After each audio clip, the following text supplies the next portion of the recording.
What is going on, everyone? Welcome back to our live streams over here at Level Effect. Big day today. Good to see everyone in chat.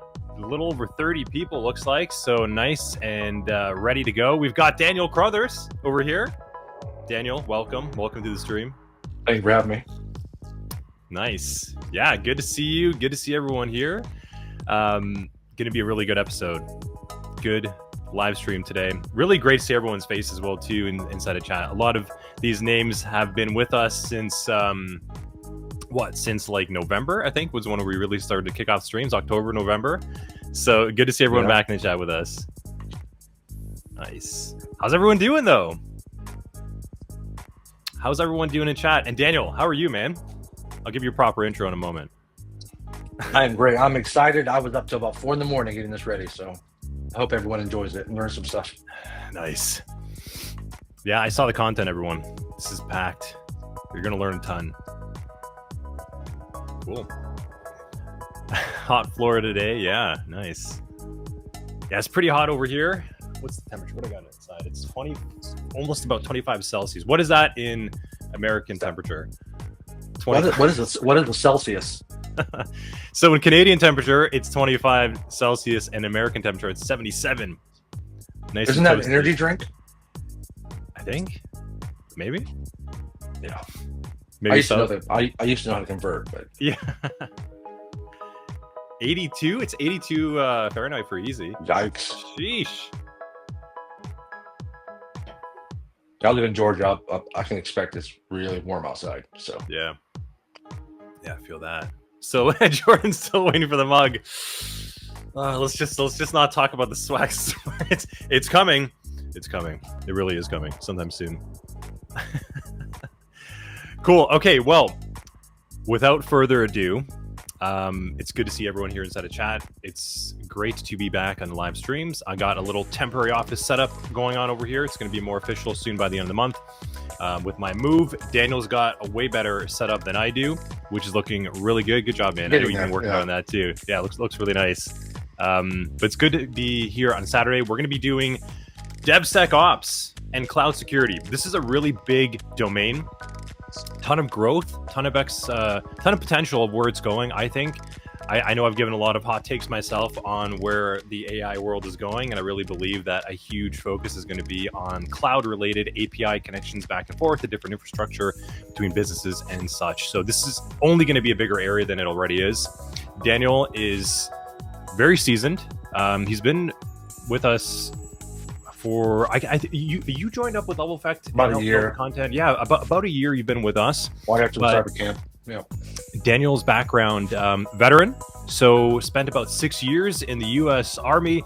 Started off with military police, and then he was actually a senior web developer for the 3rd Infantry Division. So that's pretty cool. He was doing that for almost about 3 years.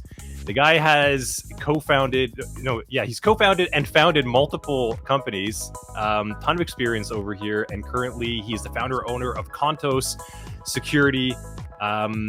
Daniel, you have what, if I can add that up mentally in my head and do some napkin math, probably about 14 years, I think, in all cloud security related technology. He's also a PHP developer. Let's just get that out of the way right now. Everyone knows how Daniel and I go back and forth in Discord about that.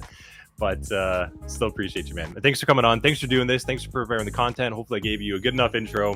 I'm really excited to have you here. So absolutely. I'm excited to get started. Gonna hand it over to you right now. So we're gonna go and have Daniel share his screen. He can give himself a little bit more of an intro as well too. We're gonna have the chat over here on the side, and we can highlight some comments and kind of like go a little bit like this back and forth and add some people's comments over here. So let's go ahead and do that. Daniel, I'm gonna get your screen shared up. All right. And we are now in the SOC 100-5 course. I think that it's a little too small with the chat overlay on the side. So what I'm gonna do is just move. I'm gonna move that aside for now. I'm still on staging, sorry, but it'll work. Yeah, that's all good. So The SOC 100 live, sorry, the SOC, yeah, live and staging. The SOC 100-5 staging course is where we do a lot of our dev work back and forth with version history. This content should be live now inside of the SOC 100-5 course for all of you if you want to follow along. If not, you can follow along later and then just kind of catch the stream over here with Daniel, and he's going to go and he's going to walk you through it. So I think I've said enough. I've talked enough. Daniel, thank you again for doing this, for being here. I'm going to hand it over to you. Let's see what you cooked up. Awesome, appreciate it. A little preface, there are a few things that will be added after. There's a couple of for the on-demand folks that kind of goes through. We're going to go through them live, but I'm going to record a couple pieces so you can go back and rewatch and have it kind of more a little bit segmented as well. So, all right, how is everybody doing today? Thank you so much, guys, for all the hype building up to this. It's been a lot of work, and it's actually one of my first classes ever. So I'm trying to put a lot of work into this to make it extra special for you guys. Let me just arrange my windows real quick. How's everybody doing today? All right, perfect. All right, guys. Again, welcome to Secure in the Cloud. It's a kind of a foundational course in DevSecOps and cloud security. I'm a big proponent of that. If you're in cybersecurity, you need to know how the cloud functions. Because the cloud itself becomes more and more of an attack vector. It becomes more and more companies are migrating to the cloud. So it's going to become more and more of a part of your life. No matter if you're a SOC analyst, red team, blue team, really anything. Everything touches the cloud. You touch the cloud every day, even if you don't realize it. So we'll kind of go over some basics of the cloud, and we'll kind of go into that as well. I'm going to summarize some of this stuff. So in today's world, every company uses the cloud, whether they realize it or not, like I said before. More organizations move their data and systems online. So simple mistakes in weak cloud settings have become one of the biggest cases of security breaches. The course will help you start learning how cloud environments work, how attackers take advantage of them, and what steps you can take to protect them.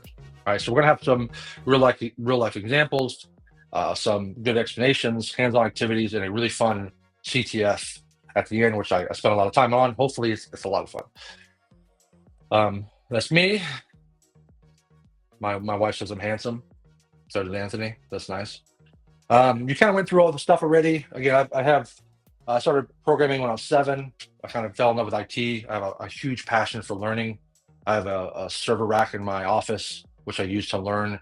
I think in the Home Lab channel, some of you have seen me kind of post pictures over time. So I have a huge proponent of self-learning. I love learning this stuff. It's a huge passion for me. I'm one of the lucky people that get to do what I love every day. Everything is a new project. The Phoenix Project book, Phoenix Project is actually a really good book as well. I actually really like that book. Let's see here. I have experience with pretty much all the cloud providers, at least the main ones, and DigitalOcean, but I prefer to spend my time on AWS and DigitalOcean, depending on the client or the need. There's some links here to get in touch with me if you want. Again, follow me, I'll follow you back, just so I can kind of keep track of your journey. I want to see where you're going and kind of how you progress through the field, where you pick. So this is kind of my first big chunk of piece of information here. Is IT is an ever-evolving field, offering both challenges and opportunity.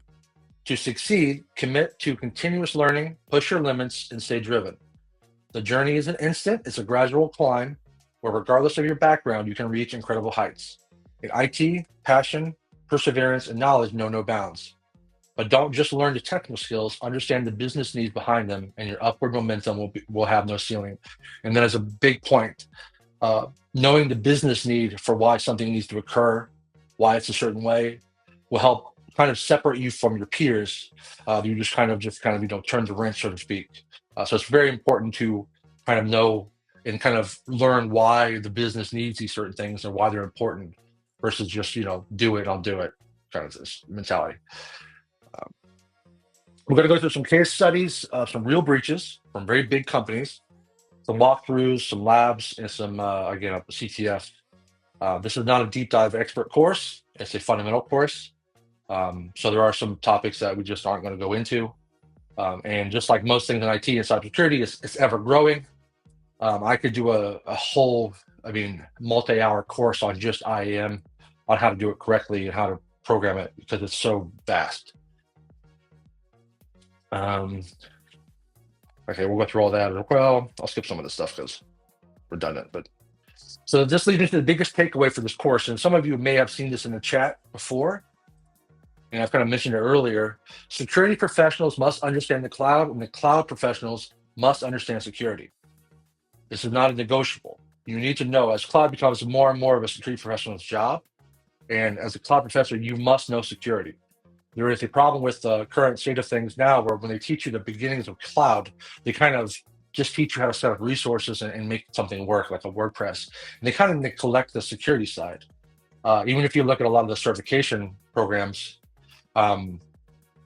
you'll see that the first couple are just foundational, get stuff working. The security certification is way farther down the line. And I think that's kind of backwards. So you need to know at least the baseline of how cloud security works, even if you're a cloud professional, of course, but a security professional as well. All right, so we're gonna go through a bunch of information. I'm gonna try to go through it as possible. If you have any questions, please let me know. But I'm gonna try to work through some of this stuff pretty quickly. Some of this will be review for a lot of you guys. I'm gonna try to start at the bottom and kind of work our way up. All right, so again, the cloud touches everything. There's a joke in the cloud, it's just someone else's computer, and that's fundamentally correct, especially with serverless computer. There's actually a server involved, believe it or not. There's three basic flavors of resources on the cloud. They got IaaS, PaaS, and SaaS. You have infrastructure as a service, platform as a service, and software as a service. Now, if you use like Gmail or you use Office 365, that's more like a SaaS product. If you use like Lambda or Azure App Services, that's more like a platform. And IaaS is basically where you get to control the actual VMs themselves. And we'll kind of go into why that's important. Typically, those are the three flavors. I don't want to, there may be other ones that I'm just not remembering. But typically, if you see something that's similar like DB AAS or security AAS, that's more of a marketing thing. This thing is security as a service, more so than an actual like cloud entity, if you will. It's probably still in the cloud, but it's not like a fundamental cloud topic. Knowing these three models is important though, because you need to know when you're on one, what your risks are and what your responsibilities are. And we'll go over that in the boundaries and keys section. Here are some of the major cloud vendors. This, of course, this is not an extensive list, but you typically AWS, Azure, and GCP are the three big ones. I use DigitalOcean a lot for my clients, and then of course you have Alibaba, IBM, Oracle, Hesner, and a bunch more. Typically, most companies will operate in two different domains. They'll have a multi-cloud or a hybrid cloud. A multi-cloud means they're using different vendors for their strengths. So a big corporation may use Azure, AWS, and GCP because each have their own little strengths, or may have their own special contracts and pricing for different things. So, excuse me. And so utilizing the clouds for their individual strengths will help kind of provide you the best result. And of course, for pricing and FinOps and stuff like that is really important. And then hybrid cloud is kind of where they use, and there's a lot of big corporations do this as well, where they still have on-prem assets, even though they try to migrate a lot to the cloud. They have a lot of on-prem assets, and they use secure channels to these different cloud environments to be able to use the benefit of the cloud and still use on-prem for some of their more legacy ops items or more sensitive items as well. There's also special tenants called GovCloud, for instance, where it's locked down a certain way with certain restrictions for governments to use the cloud.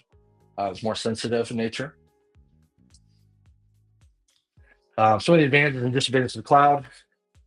You pay for what you use. You have global scale and redundancy. To me, it comes down to some, throughout this list, it's really simple. You're leaning on someone having a full staff, a full complement of all these things, and you have kind of the advantage of kind of a lot of people involved, where me as a small business owner, I can get a VM on AWS for fairly cheap, and I'm utilizing their security guys, their physical security, their know-how, their intelligence, their people, their structure, their everything that they've kind of built in. I get to lean on that and use that without paying their salaries, just by consuming that little piece.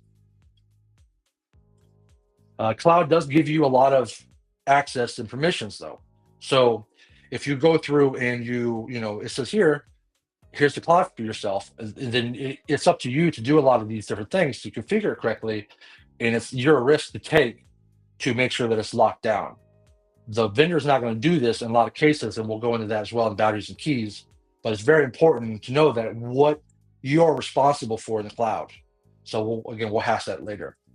Another thing is CapEx versus OpEx. This is more of a business side of the house, but CapEx is capital expenditure and OpEx is operating expenditure. And basically what it means is when you have a CapEx, you're paying capital to buy servers, racks, machines, all these things. And typically they are, in a lot of cases, they are depreciated over many years, so you don't get the immediate tax benefits.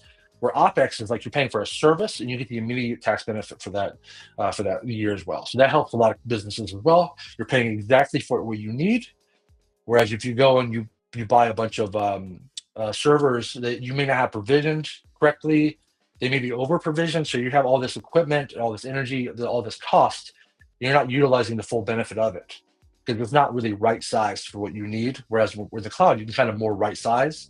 You can destroy and create things as you need them on demand. And that's one of the biggest advantages of the cloud. It's consumable. It's a service versus a server rack in your on-prem environment. I am by all means a cloud hammer, which means everything's a cloud nail. Everything can be conquered by the cloud, right? That's not necessarily true. Being someone who's seen there are definitely pieces of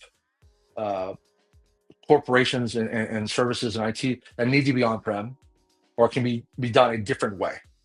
They don't necessarily all have to be a cloud asset.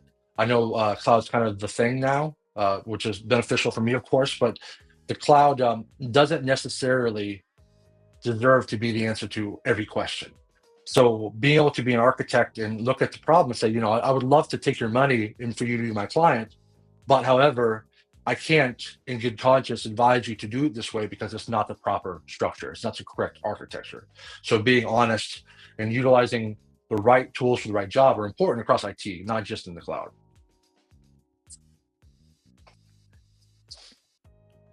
All right, so take a moment, kind of stretch. I have a couple of breaks kind of built in.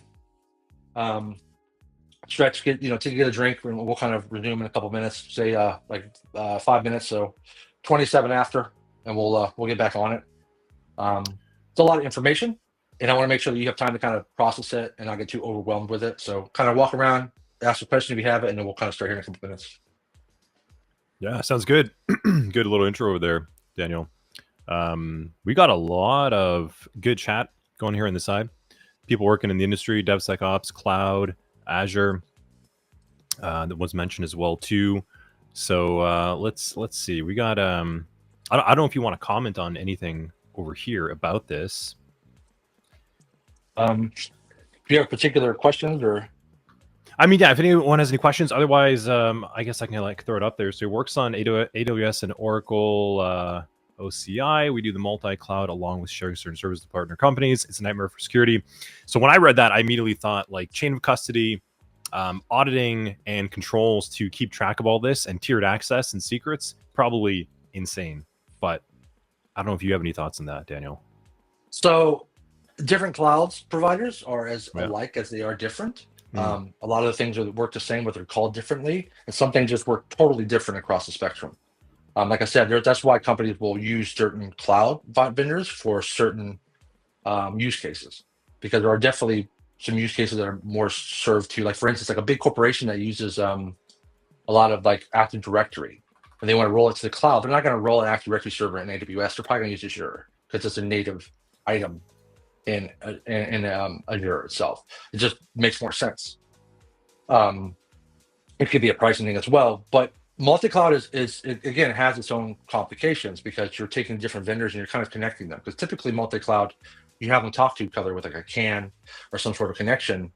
And if anything, if the more suppliers you add to a chain, there's more potential for weak links that can kind of compromise the whole chain. So you have to utilize them for their benefit, but protect against their failure at the same time. So being kind of a natural pessimist, seeing the downside of integrations and installations and saying kind of, hey, what happens if this breaks? That's why I'm a big proponent of zero trust, where let's just assume we're compromised. How do we protect it as if someone's sitting next to me and shoulder watching everything I do? But again, it's every layer of the onion is because it makes it more complicated. And there's a whole what is it called, defense-in-depth, right? Where you have these different things where you're relying on AWS, and maybe especially if you're using like a hybrid cloud where it's actually touching inside as well to your on-prem. You kind of have to have those layers where I'm going to utilize you, but I'm not going to trust you to just kind of reach your hand in and touch my resources internally, because if you get compromised or we do one misconfiguration and the whole chain is destroyed, and we'll see that later. But so it's very important to, that's why, like I say, is I think there's almost a disservice when you're taught the basis of the cloud, because you kind of don't get any security built in. And it's extremely important. And there's many touch points. I actually think that it's probably a little bit more complicated in the cloud because it's so exposed versus on-prem. Yeah, so many like levers, right? Like for you to kind of pull different, Right. So I mean, because if you think of like if you have a server room, you have the physical security, of course, but you have one pipe coming in, so you have like one line coming in. If you protect that line, protect what's going in and out, you're good for the most part.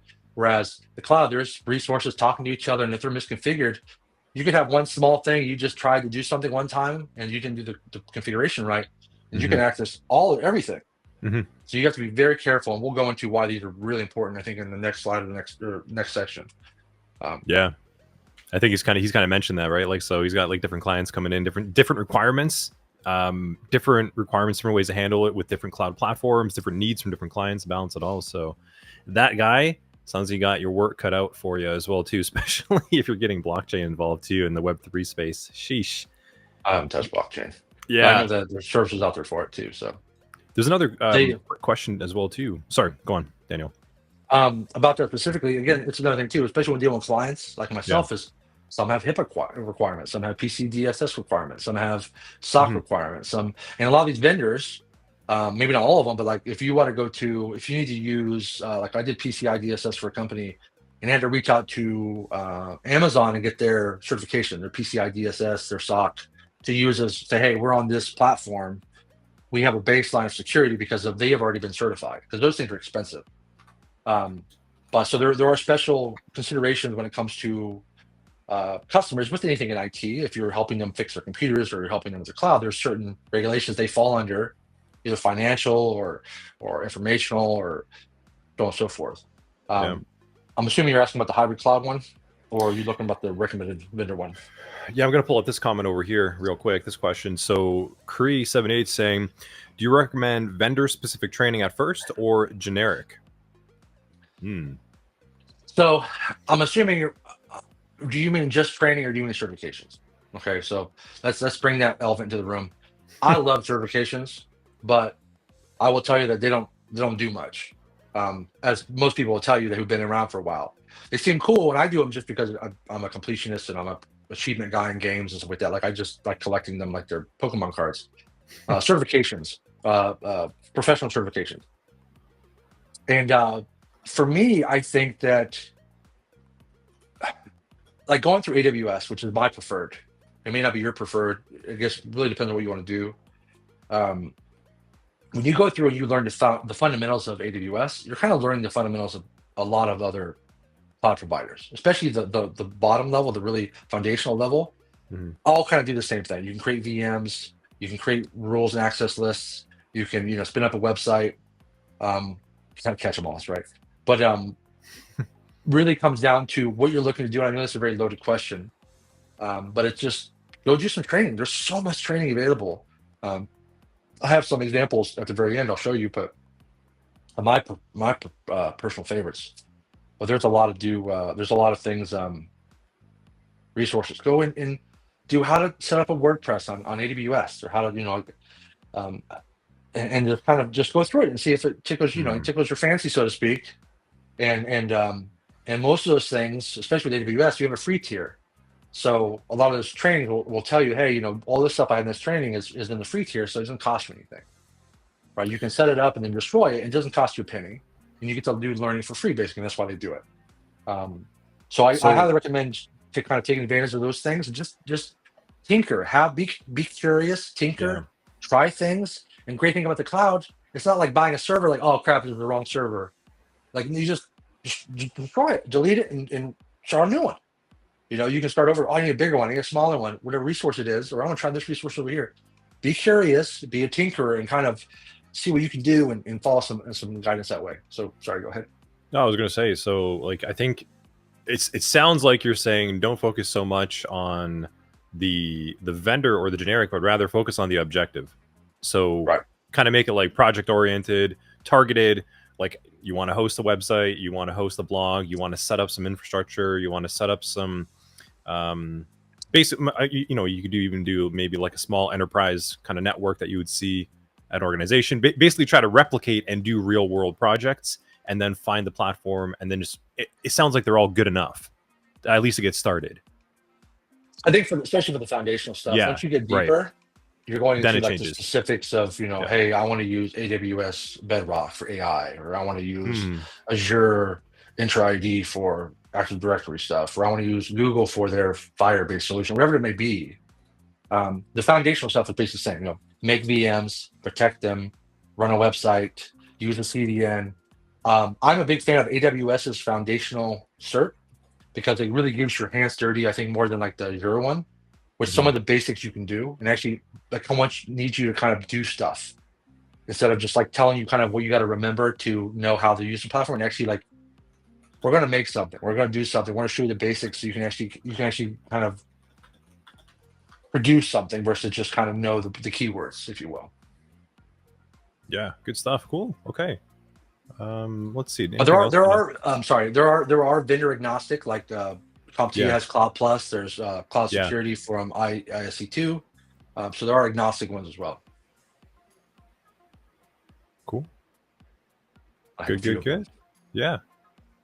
I think that's good. Good little break over there. Ready to get started? Like that guy. Yeah, I think so. That guy just kind of commented real quick, just like on what he was talking about before. And then we can probably get back to it. I don't know if you want to comment on anything about this.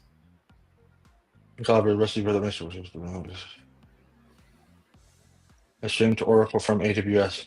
Yeah, again, different use cases too. Like I've been doing it for a while, and there are use cases that you touched that I may have never touched, because there's so many different.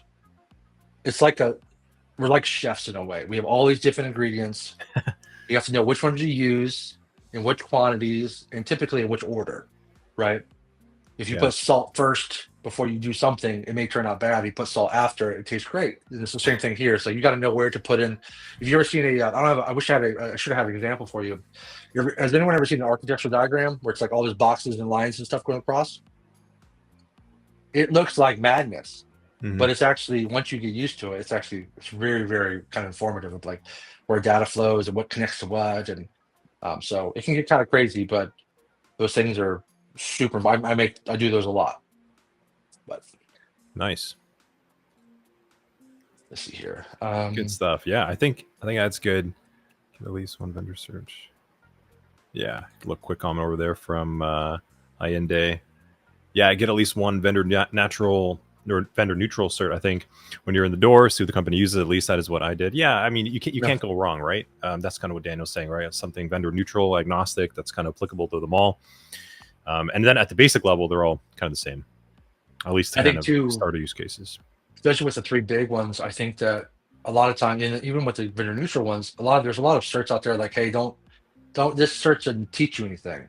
Like a general security cert somewhere, like, hey, this is worthless. It doesn't teach you anything, right? I think everything in the cloud for the main three, and then a couple of the bigger vendor ones, like they're all beneficial. So it's not like you're going to go through any of these courses. You don't even have to take the certification. Just go to the classes and obtain that knowledge. You're going to get so much information. It's going to be beneficial to you. And I don't think any of them really wasted time. Like some certs can be. But yeah, so I think it's highly beneficial to kind of, but also, what do you use the best? You want to use GCP or Azure or AWS. So let's move on a little bit. Yeah, let's move on. Good stuff. Cool. Let's get back to the screen share. Yeah. This is one of my biggest things about the cloud. These two things are the biggest tenets. They are the most foundational security aspect of the entire cloud. So if there's nothing else you learn from this, other than I'm very good looking, make sure you you kind of remember this. And it's so important. I have a special moniker for it. Now, the topic is shared responsibility models and IAM, or identity access management. I call it boundaries and keys, right? Okay. And I kind of said the same thing as well. Now, let's go to the first part, shared responsibility model. When you're in the cloud, and this is across the cloud, there is a responsibility that the vendor has and a responsibility you have. You'll also hear it referred to as security of the cloud and security in the cloud, right? Of the cloud is the vendor responsibility. In the cloud, your responsibility. Now, this changes based on those four-letter acronyms, IaaS, PaaS, or SaaS, as you see here. DigitalOcean was nice enough to let me use their chart. Like, for instance, if you're on premise, you own all the responsibility, right? You're not touching a vendor. If everything you have is on premise, then that server is all you, right? From physical and everything else. Infrastructure as a service, so like a VM on a cloud provider, they take care of the virtualization itself, like the hardware, the servers, and networking and storage. But you have to deal with the operating system up. So you tell it what operating system to install. You go there and you do the middleware, the runtime, the data, the applications on there, the security of network policy, access control list. So it kind of say, hey, we're going to take care of this foundational for you, and then you are responsible for everything else. And typically, when you see breaches in the cloud, I don't remember a single one that the vendor's fault. It's always a misconfiguration. And sometimes because they don't understand what is their responsibility. And for platform, where you're just kind of putting an application on top of they're controlling the infrastructure, and you're pretty much putting your application data on top. Of course, you manage the application data, and they do everything else. Typically, it's more expensive, but they're managing all that, and that's their responsibility. And a software as a service like Google or Gmail, whatever, your password, maybe two-factor, is like your responsibility. Everything else is on them. Like, protect your data, make sure their SSL certs are good, make sure they have staff to protect their networks and not prevent intrusion, so on and so forth. So that's kind of the difference between, and this is why this is such a big thing in the cloud, the shared responsibility model. But it's also very simple, but it's often overlooked. You need to know when you're using a service, and you could use an on-premise, an infrastructure as a service, a platform as a service, and a software service in the same solution. They could be touching each other back and forth. You got to know that, hey, over here, I have to make sure this is important. Over here, I got to make sure this is important. So it's very important you know your responsibility in the cloud for the resources that you're managing or using, because you need to know what you have to do to secure your stuff. Because Amazon don't care. If you don't do your stuff correctly, you leave your stuff wide open and you're leaked, Amazon's not going to give you a high five. Like, there's nothing they can do for you, because it was your responsibility to take care of that. That was on you. So that's called the shared responsibility model. Super important. The other part, and this is where it gets most people in trouble, is called IAM, Identity and Access Management. AWS calls it IAM. I think GCP calls it IAM, and Azure calls it RBAC, which is like role-based access control. So what IAM is there are policies or roles that tells the service or the system, hey, this user has access to this resource, or this resource has access to this resource. Because again, you may have a server-to-server communication that has no user involved. You have to explicitly give it permission, right? The problem where this is, now I'm going to use AWS because it's what I know best. It's JSON. If you're not familiar with JSON, it's a formatting of text a certain way in a certain, and it can be super granular to like give everyone access to everything. I want this thing to have this access on this resource. Like, it can only post to this resource from this resource using this method.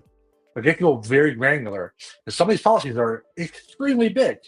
Policies can be attached to resources. They can be attached to users. So it really gives you a fine tooth comb. And there is like a wizard editor, so you can just click some boxes. But this is essentially what it saves. It's a policy editor.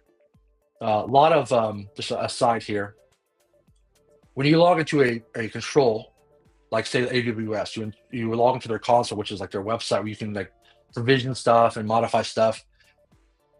That is sitting on top of the API. The API runs AWS. Just like when I can install the toolkit locally, and you do command line commands against the API, and you have every single access you would on the website, so and so forth. So even though there typically is a nice pretty layer on top of stuff, it all comes down to these policy editors, an API that kind of powers everything.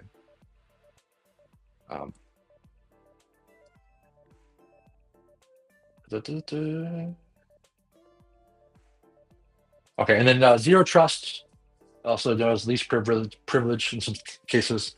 Like I said earlier, like I kind of assume that we're compromised, and that's basically the mindset of like, it's no longer about like, well, we have all this stuff installed, we have everything good to go, we're good, we are impenetrable. I am of the mind that nothing is impenetrable, so I like to act as if, hey, stuff could break at any moment, so how do we recover? The data's stolen, how can we make it so even if it's stolen, it has no value because it's encrypted at rest, so on and so forth.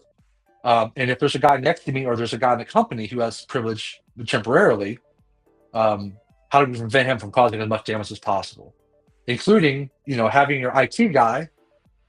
Some of the businesses I've worked with, I was an IT guy who had, and I had very specific access, which is exactly what you do it. Just because I'm an IT guy and I know how to use everything doesn't mean I need to access everything, right? So giving people the privilege they need when they need it, just for what they need for their job, is kind of the least privilege aspect as well. Again, verify, use least privilege, assume a breach, like I just talked about, and then continuously monitor and assess. Zero trust is not a product. It's not something you install. It's a mindset.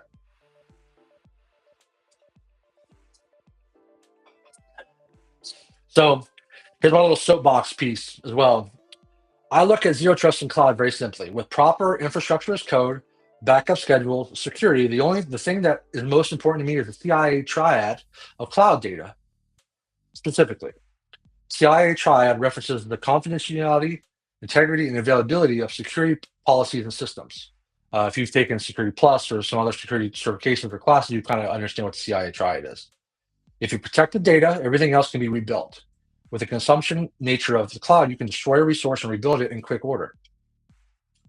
Sometimes it's faster to do that than debugging something.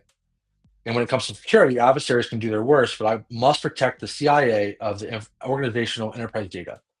That is my opinion. I'm not sure how hot take that is. To me, the data is everything. The cloud can be rebuilt if you use infrastructure as code. It can be rebuilt very quickly. As long as you retain the data and you protect the data, that to me is the most valuable piece of a company's kind of IT assets, right? It could be the source code, that could be their data, it could be logs, it could be customer data, it could be source screeners for the customers. All these things are terrible things to be sent out public or released on Pastebin or so on and so forth. So protecting the data to me is the most important thing. Isolate Defense-in-Depth the data, make sure it's encrypted in transit, make sure it's encrypted at rest, everything SSL everywhere, so on and so forth.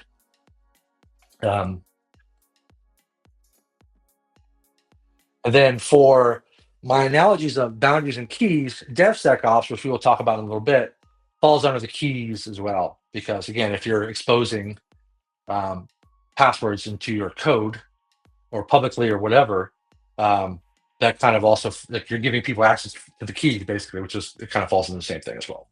So that was another big section, but this is one of the most important sections, in my opinion, for the cloud. You need to know the shared responsibility model, and you need to know IAM and be able to lock down resources and users. So if there is a breach, so there is a problem or a disgruntled employee, the damage can be minimized or stopped because they don't have access to important things because they don't need to. The days of giving all access to everyone in your IT department are over. Okay, here. So here's another quick break, guys. They won't happen as regularly, but these first sections are pretty rich in data. So you can go ahead and take a break for a couple minutes. Start again in a couple minutes. Any other questions come through? I don't think there were any questions or comments. We can open up right now if anyone had any questions on what was just covered or just something that was on their mind. We can take a quick little break and answer them as well. Yeah, any questions about kind of the boundaries and keys, as I call it, or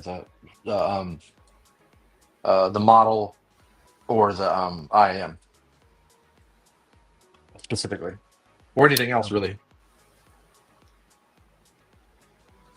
If not, that's all good too. Don't need to take a super long break. All good. The case studies we'll go through pretty quickly. Sounds good. Yeah. Giant storm just kicked in. Rain as well too. Thunder is coming. I can see it. So if I disappear, I think the session should just still continue, Daniel. But okay, well, we'll find out. Yeah, we'll find out. For science. Yeah. If we disappear, let us know, so I don't have to talk to myself. Yeah. All right, Cool. I'll go ahead and start continue as well. If you're watching the pre-recorded version of this, you can feel free to stop, pause anytime to go back and reiterate things or reread things that you were unclear of. Feel free to do that. So you kind of have the power when you have the recorded version to be able to do that. So summarize IAM. So IAM is basically identity and access management. So it's kind of in on the tin, so to speak. It's policies within the vendor that says, hey, these users and these resources have access to these other users and resources, right? So you're basically saying, hey, this is Tim, give Tim access to everything, which is bad. But this is Tim, give him root access to everything, which is terrible. But you can do that. So give him everything. And then you can say, okay, well, the right way to do it is say, hey, this VM needs to talk to this database. So you basically do not make that database public. You put it behind a virtual private cloud, a private area of the cloud that is not publicly accessible. You just say, hey, this VM can talk to this database, and that's the only way the only thing to communicate with the database is the VM. So you're basically giving it specific implicit permission to access the database, and that's the only thing that can access it. Right? Does that make sense? If you're trying to say, hey, you can do this, these are the rules. I'm allowing you to do this. I'm allowing you to do this. I'm allowing you to talk to this guy, and everything else can just not. Right? That's the proper way to do it. Again, just like a person, you want to give it the least privilege that it needs for its job. So like, well, this needs to talk to this thing, but the only thing it's doing is doing a GET request over an API. Well, then just give it access to do a GET request. It doesn't need to do a put, a patch, a post, or any of that stuff. Right? You want to really lock that down to give it exactly what it needs and nothing else, because anything could possibly be exploited. Okay. Cool. Good stuff. Yeah, looks like CI is tracking now as well. Got the confirmation. Thank you. Cool. Perfect. All right. I think we're good to kick back into it then. Yeah. All right. So the next thing we're going to talk about is basically big companies who had really bad days. This is to show you that one, misconfiguration is the devil when it comes to the cloud, but it's also that even big Fortune 500 publicly traded companies are not immune to this type of thing. It takes a little lapse in judgment to basically have a very bad day for these companies. We'll go over, once I go through the case studies, I'll tell you about why we focus so hard on these things that happen. So in 2019, Capital One suffered a breach, one of the largest data breaches of a financial institution. They used a service called EC2 metadata that should have been turned off to do a server-side request forgery. And they were able to access over 100 million customer records. Again, this is financial data. The firewall had a SSRF vulnerability. It allowed unrestricted access to the metadata service. The IAM rules, again, the policies were overly permissive, enabling lateral movement and data access. But again, if the IAM could have been the thing that stopped that thing there if it was done correctly. Because even though there was a vulnerability, the IAM could have been the thing that prevented them to going any further. That's why it's important that it has a defensive depth. Don't just think about the surface layer. You got to think of like, well, if they get this far, how do I stop them here? So on and so forth. And then logging and monitoring did not detect the attacker's activity in time, which again, misconfiguration. So in short, misunderstanding of shared responsibility model and a poor IAM control equals disaster. That was for AWS. This is for Azure. In 2021, researchers discovered that dozens of large organizations, including Microsoft itself, who owns Azure, had accidentally exposed personal and business data through misconfigured Microsoft Power Apps portals. Now, Power Apps is like a low-code, no-code way to drag and drop and make little tiny little business apps. If you guys are familiar, it just makes it so people that aren't really that technical or aren't programmers can make little apps to form, to fill out forms and to collect data back and forth, so on and forth. They're helpful things. But many users left the sensitive API endpoints and data feeds publicly accessible without realizing it. Again, misconfiguration, including PII, personally identifiable information, which include names, emails, phone numbers, and even COVID-19 contact tracing records.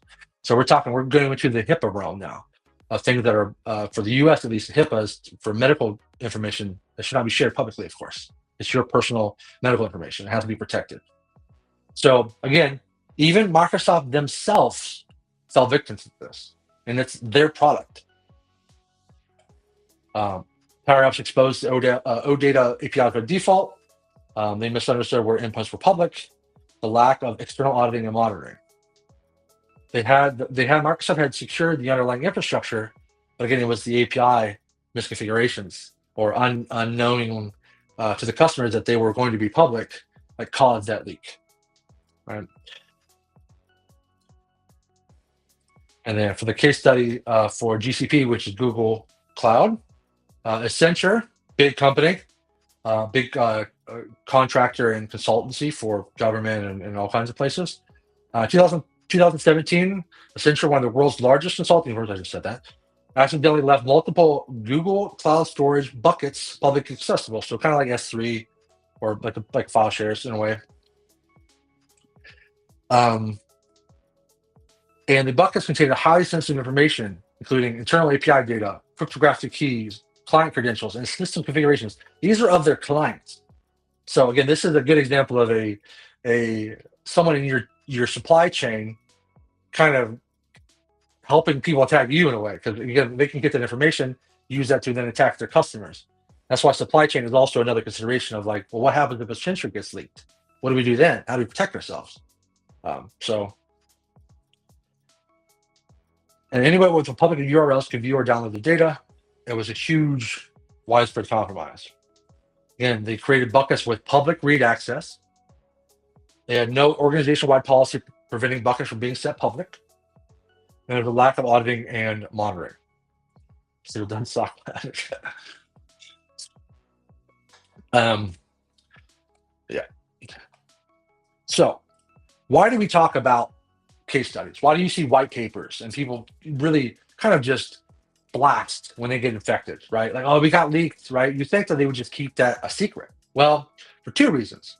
The biggest reason, of course, is the fact of they're, in many cases, especially if they're publicly traded, are required to release within so much time that they realize they've been breached.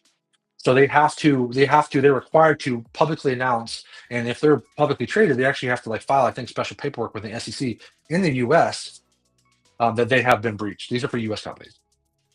But also there's been this huge shift in cybersecurity, and correct me if I'm wrong, Anthony, but since the 90s, we went from a realm where if you posted videos of how to do a compromise online, which is pretty common nowadays for educational reasons, they would remove it because you're teaching people how to hack, right? And it was a big, terrible thing. Nowadays, people more understand that the more information sharing, the better. That's why you have sharing amongst companies and security companies and all these feeds and the CVE database. And when people get hacked, they do a postmortem. They talk about what happened and how do we prevent it? How can we prevent it in the future?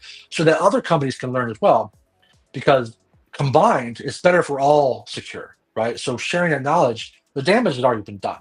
So sharing that knowledge will help other companies kind of defend against that. And then of course, other companies do the same thing as well when they get attacked or they get compromised. So, and not just companies do that. There's researchers that do that. A lot of bugs that are found are from researchers who find them, alert the vendor, they fix them, and then after they fix them, then they come out and say, hey, this is how we found that problem, so that it can be used, that information then can be used in the future to find maybe other bugs. It used to be a no-no. You used to be able to not post that kind of stuff. Now it's definitely more open, because the more you know about the attack vectors, the more you can better defend against it, right? So it's kind of, there was a way, I don't know what year, what time, it was a wake up, but between the 90s and now, there was a huge shift in cybersecurity of, instead of let's not talk about it, to like, just say everything. Anything and everything information, it's almost an information overload. But we need to make sure that we know these things because we become better practitioners and professionals. We can't defend against something if we don't know how it works. It's embarrassing. It hurts companies' PR. Again, they're legally required in most cases. But also, again, it's better. The learning is way more important than the PR damage, the cost of buying all the customers, people, all the customers, paying for they have insurance for it, data loss insurance, but to get like what is it called, like credit score monitoring and stuff in the U.S. So to protect them, client customers that got their information leaked, to protect them from getting their identity stolen, stuff like that. You see that pretty common nowadays. So postmortems are really important. These happen not just with breaches, but a lot of things in tech, where if and even outside of tech, where something goes wrong or there's an incident, you do a postmortem, you analyze what happened, how we fixed it, how we resolved it, how to prevent it in the future, and then you create policy around, if this happens again, or how do we defend against it, and the kind of again, the information sharing, even if it's internal at that point as a postmortem, it helps make everybody stronger to prevent against these problems as well. Excuse me. I like cybersecurity because it's adversarial, right? So as a cybersecurity professional, you have people out there that want to breach your networks, steal your data, the company and the clients to hire you, or the government to hire you. So there is always this active piece of there's somebody out there or some nation state who wants to potentially, go past your security personally and go and get something that you're supposed to protect. And I kind of like that fact that it was adversarial. It's like an always-on CTF. You're always defending because you never know when it's going to happen, if it's going to happen. And as we see more of the bigger companies get hit with like ransomware, you're starting to see the trickle down where the more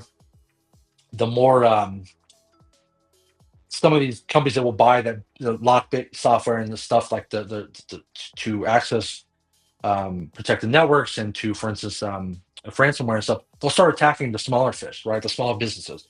So I think we're going to see even more small businesses, and we need to make sure they're protected as well. Like I said, there's different requirements in different countries. Europe is a GDPR. You have to notify regulators within 72 hours of the breach, right? GDPR is pretty hefty.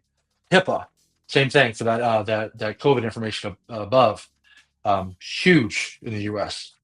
And then SEC regulations require disclosure of incidents via official filings. You actually file documentation with the U.S. government and say, "Hey, we've been breached, and here's all so the investors can know, so the public can know." And this is where I get white papers, CVEs, and information sharing is a huge win. Huge win.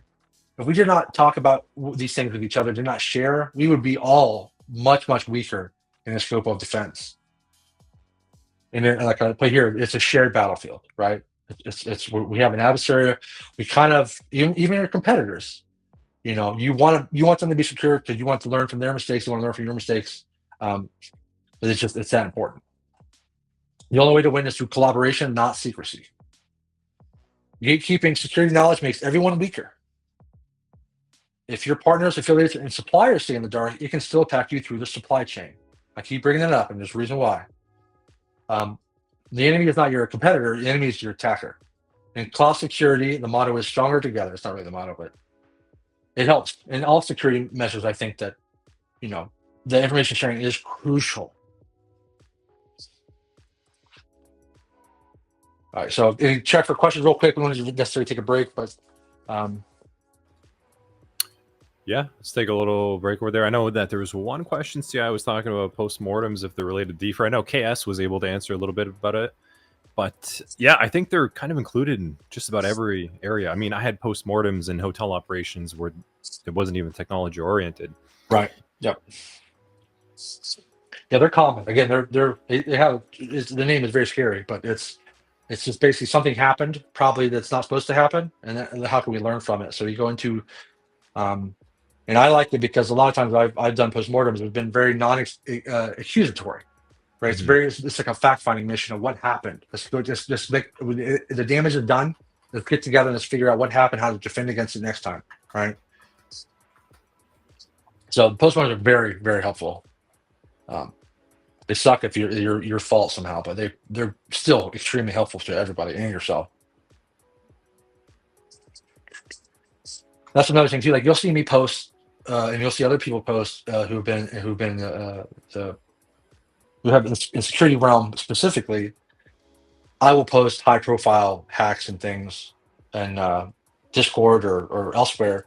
Typically like a Microsoft was hacked, like all the information for all their customers. Then someone would be posting it in our Discord. We would be talking about it, and I'm talking about the level effect Discord. So yeah. There we go. I'm trying to get the screen set up. Yeah, that guy's kind of mentioning he's got a group chat among our devs where we post cyber attacks and exploits that revolve around tech stack. Yeah. It's kind of like an internal intelligence. Every single company has it where they share their intelligence amongst one another. Mm-hmm. And then you kind of redact and limit some of that externally. And then you can share some of those IOCs, IOAs and such, patterns, rules, configurations, etc. But it should be redacted of anything confidential or private. Like for instance, like Hacker News, there's a bunch of CVEs and there's a bunch of different like things you can subscribe to get this information. Mm-hmm. But like again, it's like, oh, Netflix is vulnerable. That's crappy, like, and then you see like, oh, MongoDB has a huge vulnerability. Well, that's in my tech stack. We should know about that. We should fix that. Like right now, that's top priority now. That's a huge big hole. 9-point-something CVE. That's terrible. So it's one of those things you have to. And actually, funny enough, in the PCI DSS like certification process, they say like, how are you keeping up the track on your tech stack and making sure you're aware of things that are vulnerable? They want to know that you're doing something to keep up with your tech stack to make sure that if some CVE or some exploit gets released, that you're ready to get that information right away and defend against it, fix it, patch it, whatever. So, yeah, for sure. Got a question here as well too from Gotcha, the hero. How does CTI? How does cyber threat intelligence support cloud security? Quite a bit. Yeah. Yep. I was waiting for Daniel if you want to answer that or not. No, yeah. So otherwise, I can kind of pipe in while you're getting your thoughts over there. Yeah.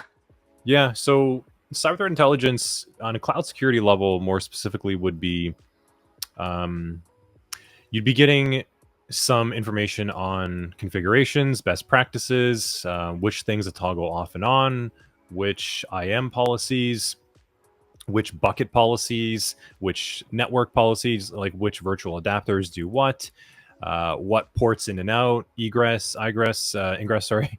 And then, from that end, I think that is going to inform you enough on what attacks are doing what and how they breached into different organizations, how we had disclosed unauthorized access, and then what you could do to prevent it. That's really what it's going to inform you on. So it's going to be similar to other forms in cybersecurity. Intelligence is just going to help you make risk-informed decisions. And the risk surface or the attack surface of cloud security really is heavily configuration-based.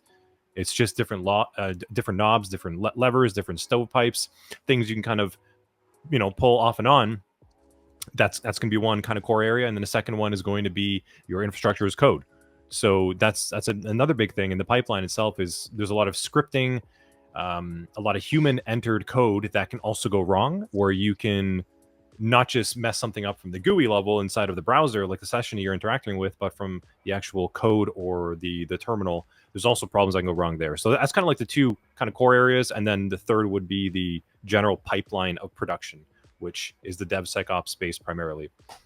I don't know, Daniel, what do you think? I think that kind of covers essentially what it's going to inform you on, but go ahead, dive in. I think you're correct. The biggest thing to me, like when it comes to the CTI and intelligence sharing with that is knowing TTPs, right? Yeah. So knowing what are kind of the high risk areas right now, even, like Fuzzy Bear or whatever they're called, all these APTs, what are they called? Persistent threats, right? They change their TTPs over time. It's the kind of like their signature. A lot of times they know what something's coming from because of the signature of what they're doing. It's like, oh, that's a APT 36 or whoever. That's typically what they do. When they change those things, or when new APTs come out, or new APTs are formed or acknowledged, they have a certain thing they do or a certain way they go about doing things. And knowing those are kind of important. Like, well, this threat group is actively attacking financial cloud-based companies. Well, maybe I work for a cloud-based company, or maybe have a client cloud-based company. Well, they go after AD vulnerabilities. Okay, well, how can I harden AD? How can I make sure that kind of their favorite way of getting in the front door or the back door is being covered, is being kind of has a defensive depth as well, right? But then also the zero trust aspect of like, well, now let's assume that they're inside. How are we protecting once they're inside? Yeah, definitely. Got a question over here as well. Two questions actually before we hop back. They answer your question. Sorry. Yeah. Yeah. I think that kind of covered quite a bit. It looks like Gotcha was asking a resource, and I had linked over here to the oh wait, not that one, but this one over here. So MITRE ATT&CKs actually got a cloud related knowledge database, if you will, of different types of TTPs that you could expect to see from the attack surface of cloud itself. So I think you can get a lot of information off I think of that. Wiz does as well. I don't have the link right now, but Wiz has a really good database of it's very similar to the attack nature of the MITRE. I think you have it Wiz in the has a course. really good. I don't know. Maybe I might. Yeah. I'm a big fan, but it goes down like some of the most, it really is just very cloud specific thing. Wiz is a really good cloud company, of course, but they have this really good resources they don't really promote very often. They're kind of like in little islands. That's one of them. It really goes down to the nitty gritty of all these different TTPs and attack that the people do in the cloud. They're seeing through their software and through their scans. Yeah. So that guy's asking if there are any tools we can think of to streamline checking of a package or code as a CVE. So that's a little bit more in the AppSec kind of space of the cloud area. Not entirely my forte. Go ahead, Daniel, if you have something to answer on that. So there are so we'll get to the DevSec here right next. Yeah. Literally. When you have a pipeline, a CI/CD, continuous integration, continuous deployment, or development, or it means all kinds of stuff.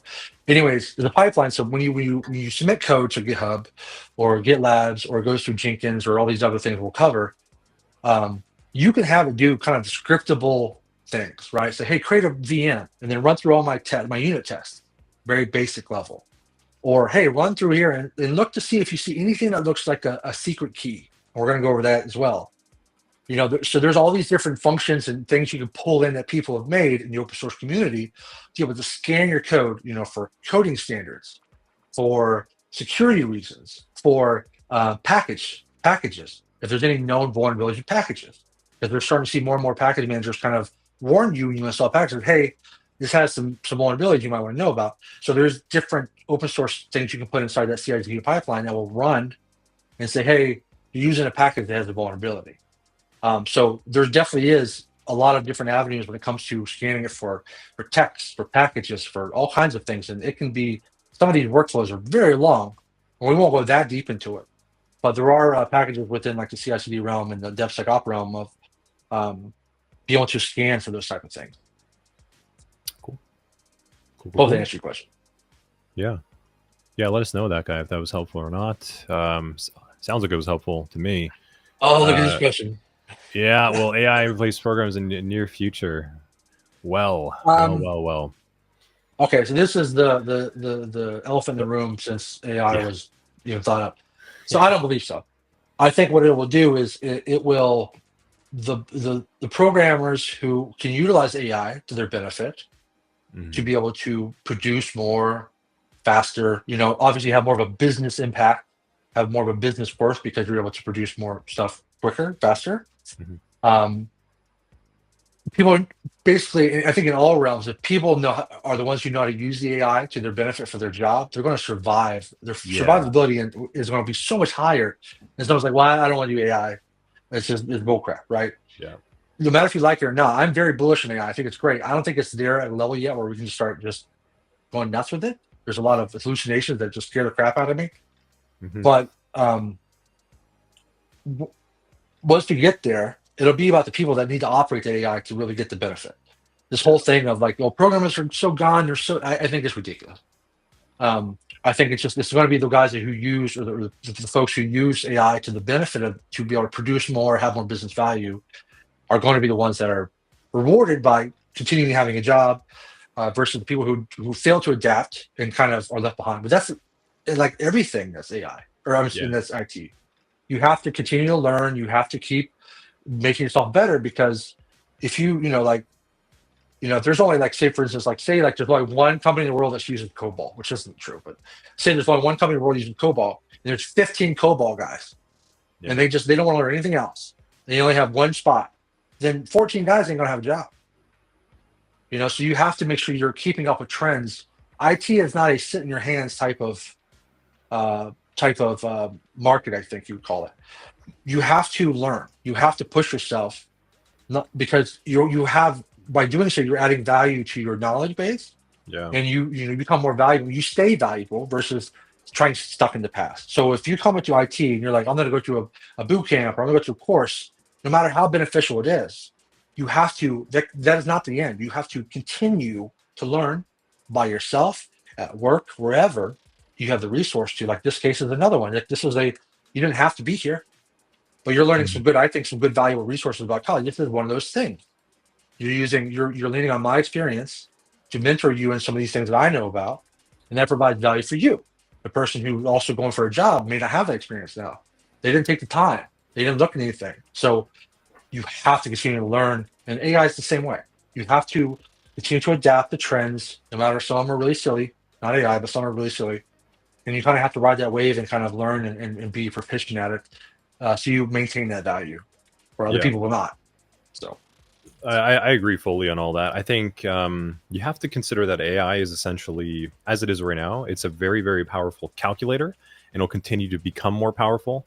And we're kind of moving away from a pen and paper world, which required a lot of people to be able to use pen and paper to perform different calculations, such in bookkeeping. And then computers came in, right? We're obviously going to see another pivot like this, and people will be more productive, and you will need less people. Of course, that's a given. You will need less people because they're going to be more productive. The question after that comes: will we become so productive and so deliverable with what we can do with AI that we then create more business opportunities to then hire more people, and will it balance itself to some degree? That we don't know. We don't. So that's a question that no one can really answer. Yeah, I have a feeling as well too. I agree with Daniel. I think so as well. I think it's going to open up more areas. As Easy is kind of saying right here, I heavily agree with this. I think we're going to see a larger boom in the security space. I'm not just trying to say that with a biased perspective that we offer training, but security is a property. It's a property of something. So the more we are introducing more technology and more of an attack surface, just like cloud, you need more security for it. And that will just continue to exponentially increase as well. And then, of course, AI oversight and AI governance, which is a security aspect. So I think we're going to see a pretty big shift of a lot of programmers and software engineers moving over to the security space using their programming knowledge. And I agree with this, Easy, saying that the husband is kind of sitting there for one to pivot. Yes, for good reason. I think the programming space is going to kind of retain the best of the best. So like the best of the best programmers, people that love it, eat it, sleep, like they love coding and programming and can be super augmented with AI tools, they will prosper. The people that kind of just want to, have it as a day job, probably not a good idea, because that type of person can be automated very soon, if not a little bit already, as we're seeing with layoffs. But the security side, no. And kind of what Daniel was mentioning, if you actually do some research and reading on how the machine learning actually works, it's still not truly, it's not like a sentient person. It does hallucinate, and it will never be 100% perfect. It's like a calculator that will be like 95% accurate in the future. You still need the human interaction with it, even as it gets better. It's just not designed that way. And of course, that gap will close. But if you've ever watched Star Trek, you see all the engineers inside of the ship, they're interfacing with the computer. And that is a very powerful AI. And I think that's the best way I can think about it as well. So I hope that helps. Yeah, one note about that too is kind of when a new thing happens in tech, it creates its own industry. Yes. Right. So a lot of the people that may be falling off here that want to adapt just kind of migrate. Exactly. And then the people that don't want to adapt, they fall off. Right. So if you are against learning, if you're against, you don't have at least some passion in this work, Yeah. then it's going to be really hard for you. You're going to burn out really easily. You got to have, it's kind of part of the job, right? It's kind of a basic skill that you have to continue to learn, and you have to get better and kind of have interest. But also, just like, say, like for medicine, terrible analogy, cybersecurity and tech, there's so many different fields. So look around, go to cloud, go into, SOC, go into, red team, blue team, malware analysis, research, whatever, it's just like with tech, like networking and blah, blah, blah. And you'll probably find something that's like, I really like this. This is really cool. Like, I love the way packets work. I'm gonna be a network guy, or I'm gonna be a network security guy because I like the packets work, but I want to, protect the network because of blah, blah, blah. And it's the same thing with here. Like, I like cloud. I like cloud security. So that's kind of what I'm specialized in over the years. Yeah. Instead of doing something else, being, a network security guy, so on and so forth. Yeah. Exactly. Small caveat. When I was younger, I started younger. I started doing clients when I was really young. That they wanted to hire one person that knew everything. Nowadays, they'll hire specialists in each slot, right? So when you go somewhere and say, hey, we need a database guy, a DBA, they want to hire a DBA. Your value of knowing this thing over here doesn't necessarily help because they want the expert in that slot. So nowadays, it's really about finding that niche that you fit in and nailing it, because that's what they're hiring. They want an expert in that slot. There's no more about, hey, we want to hire one guy that knows everything, right? Even I had to specialize, and I grew up being that one guy. So it's very important. You kind of you look around, you tinker, you're curious, you look at these different things, you do some CTFs, they give you different things, and you find that spot for you in tech and IT, and then you just nail it. That's my personal opinion. Yep. That's just it. Okay. And we're gonna need more of those types of people. That's where that's going. Gotcha. The hero is another question over here, and then I think we can hop back to it. Actually, Trina has one more question after that. Yeah, bearded. After that, we'll go back to the. Yeah. What do you think about this one, man? I mean, I haven't thought about this, how quantum computing will affect cloud security per se. Just security at all. I mean, that's. Yeah, because. I mean, I don't know. For instance, like the current like RSA, like certificates and stuff. Yeah. That would take 10,000 years to break a single one. That can maybe be broken in minutes with quantum. So that complicates things quite a bit. So it really depends on, especially if there is a divide where you have nation states who have access and the money to have these quantum computers that can do all this really heavy lifting for breaking, cracking certificates and stuff. And we're on the other end, we don't have that technology yet, so we're kind of vulnerable. Right. How are we defend against that? Right? How do we stop it? Because quantum computing is a new thing, of course, like we've been talking about, but it's an extreme explosion of computing power. So right, it's a question about security. I wouldn't even say it's about cloud security. It's about security overall. Yeah, I think all areas will be impacted exactly. Like they'll all be impacted the same way. And I'll kind of caveat that at the end. I think it's just going to be. I'll be right back. Yeah, for sure. I think the severity. That's what you need to ask yourself over there. Gotcha, the hero is the severity. I think it'll impact it both positively and negatively, like we've seen now. As put it this way. As computing evolved, we were able to encrypt and move things around in a confidential manner, right? That's how we have HTTPS connections. This is how we have a key exchange to be able to have a public and private key, and how everything is securely transmitted right now. So computing helped make that happen. And now quantum computing will make that easier to encrypt and more secure, but also equally more dangerous if compromised. And that's kind of what we're seeing, because if you can get through with more power, think about it at almost like a level of power. Think about like a nuclear plant, right? If that were to go off, that's really bad versus a hydro wheel on a river. Think about quantum computing very similarly. It's much more powerful, much more performant. It can do much more. And the results of a compromise would be that much worse as well, too. Because if you could then compromise a system at a quantum level, it would be very difficult to protect against it. Conversely, trying to prevent something that isn't as powerful requires less effort. That would be my take on it. So positive, negative, both ways, but the real question is, what is the severity? That's what I would focus on. And we don't know that answer yet. And I think we have one more question. Yeah, from Bearded, I think underneath, right? Question was intentionally missed, but... Tarina, maybe? What data source would Daniel prioritize in the cloud for threat hunting? Yeah. So there are, I like to lean on, and this is more, so I don't know if I call it threat hunting. I call it more like threat defense.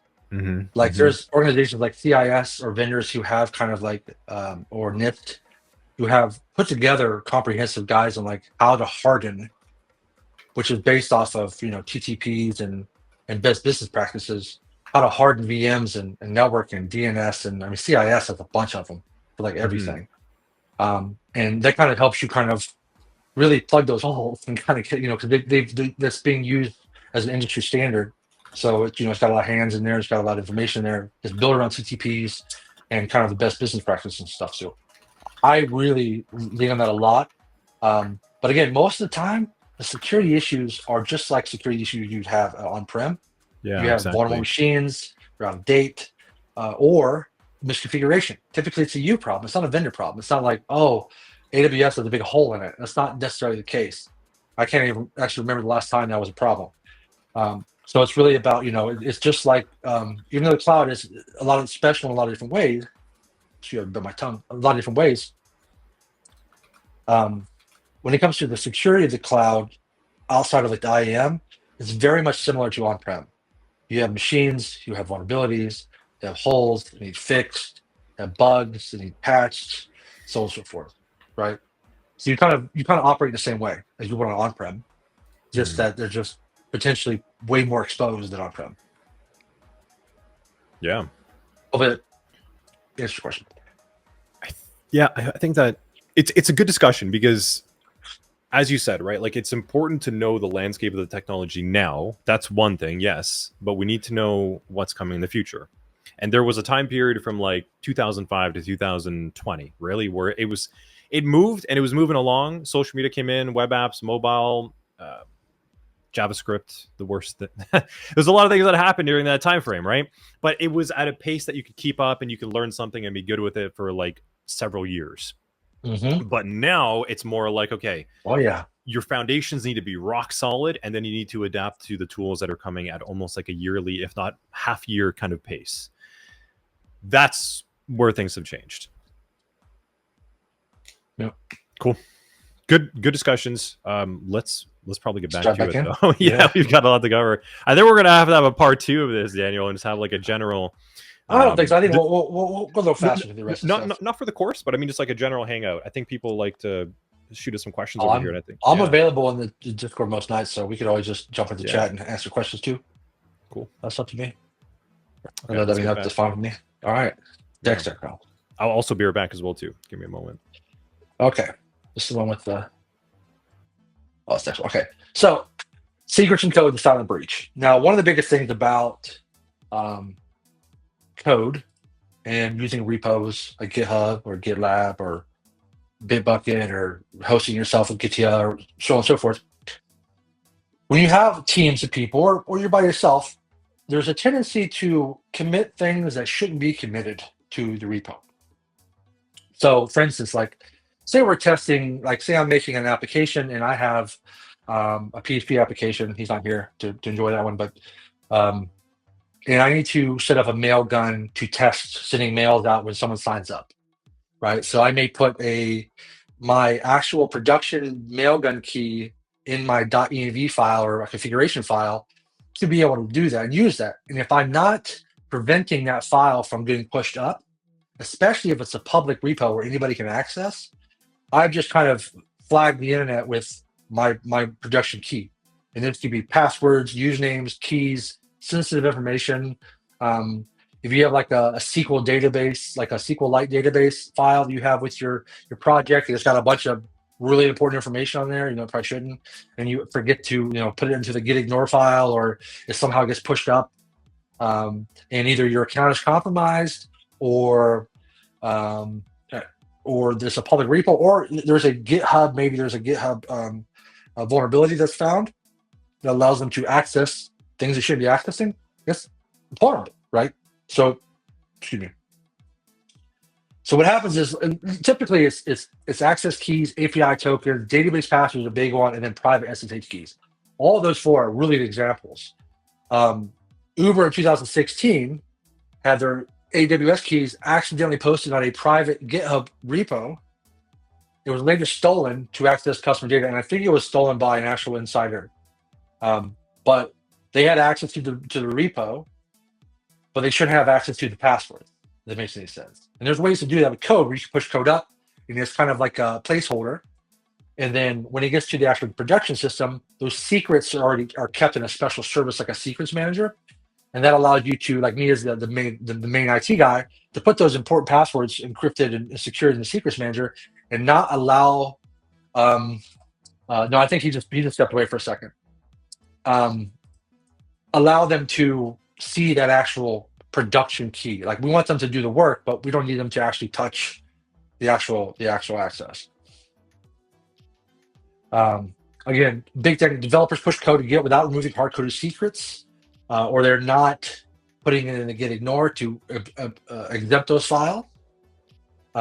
They skip code scanning for secrets, which is really simple. We're going to show you that in a little bit.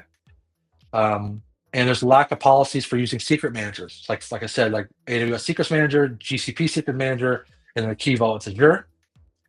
And there's no key rotation. There's no auditing, right? So if I have access to those keys and I quit or get fired, especially if I'm upset about it, and I have access to do damage before I leave, I can pull those keys. And if you don't rotate those keys regularly, I have access to all that data, the company data, even as a former employee or even a disgruntled former employee, before, until you fix that problem, till you rotate those keys or you figure it out, and so on and so forth.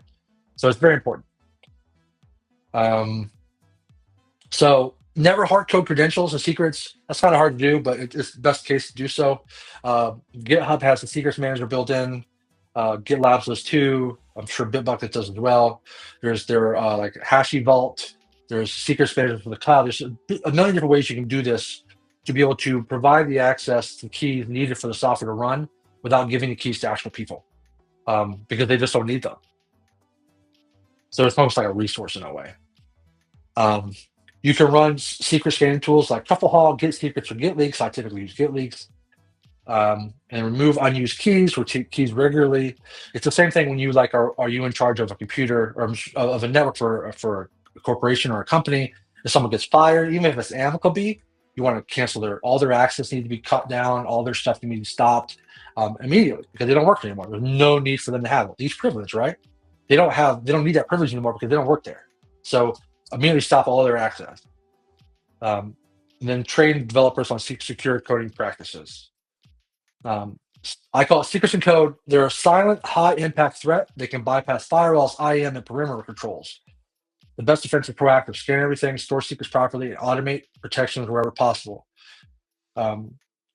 Remember that if I have a direct access to your API, I don't need to breach your systems if I can just connect to it legitimately using the credentials I stole.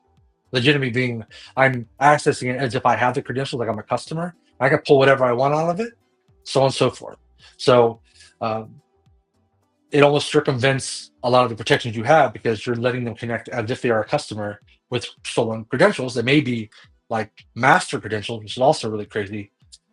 So again, these are all every layer of the whole defensive depth. You have to think of every layer of the entire stack of how it can be compromised, how it can be exploited, and make sure that everything almost has. It's almost like you don't let anything have access to anything. You just give it access to what it needs. So it's almost like a whitelist, right? Don't give access to anything, and then give the things that need access just the access it needs to do its job. Same thing with people. Modern DevSecOps practices and integrate these types of scans directly into your CI/CD pipelines, so potential secrets are caught before code is even merged or deployed. So we're going to use GitHub because it's one of the more popular ones, but I like GitHub. I like GitLab as well. GitHub doesn't let you do it on-prem, but GitLab does. GitHub does let you do on-prem if it's an enterprise edition, and I ain't paying for that. So GitLab does let you run to like a container or on a Linux box locally. So what DevSecOps does technically, or kind of GitHub and GitLab in this instance, you give it like a script, right, of what you want it to do. Create this VM, put my code in there, run these tests, scan the code for this, blah, blah, blah, blah, blah. So you kind of give us some instructions, and we'll kind of go through one of those as well. And then GitHub, GitLab, or Jenkins, whoever, they have these runners. Basically, it's like, okay, I have a service over here, and I'm gonna go make a VM over here, right? I have a runner, it's gonna allocate a VM on a server, either in the cloud, or I can make it do locally. Say, hey, create a VM in Ubuntu, because I told it to do Ubuntu, and I told it to run these commands when the Ubuntu VM comes up. And those runners allow you to kind of create little systems to test. And if you want to test on cloud, because that's your staging environment that most closely matches your production environment, you can do that too. So that's pretty versatile when you can do. You're kind of giving it like infrastructure as code. You're saying, hey, make me a VM, do this scan, and if it's successful, I want you to package this as a Docker container and put it up to my Docker repo, or deploy it automatically because I say so in the script, deploy automatically to my production environment, for instance, right? So you can do a lot of really cool things with just like infrastructure as code, where you have it preset and it's kind of locked in, so it's repeatable every time the same way, instead of having someone to try to remember the steps every single time to go through there and like hand look at all the codes and see if there's any secrets in there. Let this kind of automation do a lot of that work for you. It saves time, but it's also way more exact than a human would kind of like spend all that time looking for it. So CI/CD security examples in GitHub specifically. Secret scanning, like I talked about, we'll use Git leaks. Static code analysis for linting, a security check. So basically, coding standards, infrastructure as code, IaaS scanning for, say, like Terraform. Make sure that your IAC scripts are not prone to vulnerabilities. And then someone talked earlier about package management. The same thing with dependency vulnerability scanning, where you're scanning basically packages to see if there's any known vulnerabilities for any of those packages. And then you can also enforce signed commits. So when you commit in the command line locally, when you commit, you can actually sign a commit with a PPG or PGP to verify that it came from you. So just another security apparatus to make sure that, hey, don't go ahead and scan, don't push to production if this doesn't come from a signed commit. Because that means that, hey, this guy stole my credentials, but he doesn't have my key. So he can push commits all day, but it's not going to help him at all because it won't actually do anything with it because it's not signed. It's another layer, again, on that onion to make sure it's done correctly. DevSecOps mindset is to prevent problems before they reach production. Automate all the checks possible. Of course, pipelines should be opinionated and strict. If there's suspected secrets, for instance, do not merge code. Do not push to production. There is no, if you even assume or the scanner thinks there's a secret in there or thinks there's a problem, then just stop. And then we can fix that. We can adjust the scan. We can adjust the CI/CD pipeline script to kind of exempt it if we have to.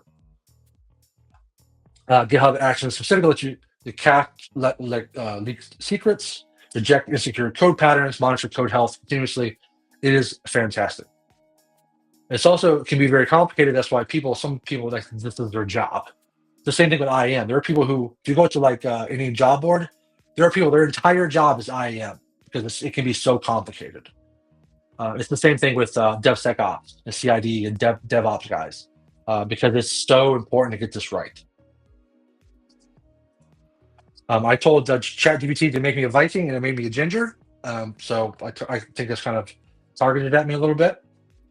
But we're going to go ahead and I'm going to show you a little example of something I've already made. So I'm not building it in production. I'm just going to show you kind of what happens and what it looks like. Pay little attention to this because you may need this information later. All right, so this is a private repo I have. It doesn't really have any value to it. It's got a Python script that says like we're going on an adventure. Again, it's just to show you kind of the basics. So in this .github folder, in a workflows folder, I have a YAML file. You can have multiple that do certain things, and that's too deep for this class, but this right here basically goes through, actually can go to, there's a couple of different ones here. This was being wasn't being very nice earlier. This is just an example, like this is like a larger one. It gets a little more complicated. You can see some of the stuff I took out. But for instance, like this is very basic, and this probably wouldn't even work correctly because it's so basic, but you're basically saying, hey, okay, this is the name of the scan. I want to call it secret scan. I can call it whatever I want. It's just for me to be able to recognize what it is, especially if you have a lot of YAML files, you have a lot of workflows to go through.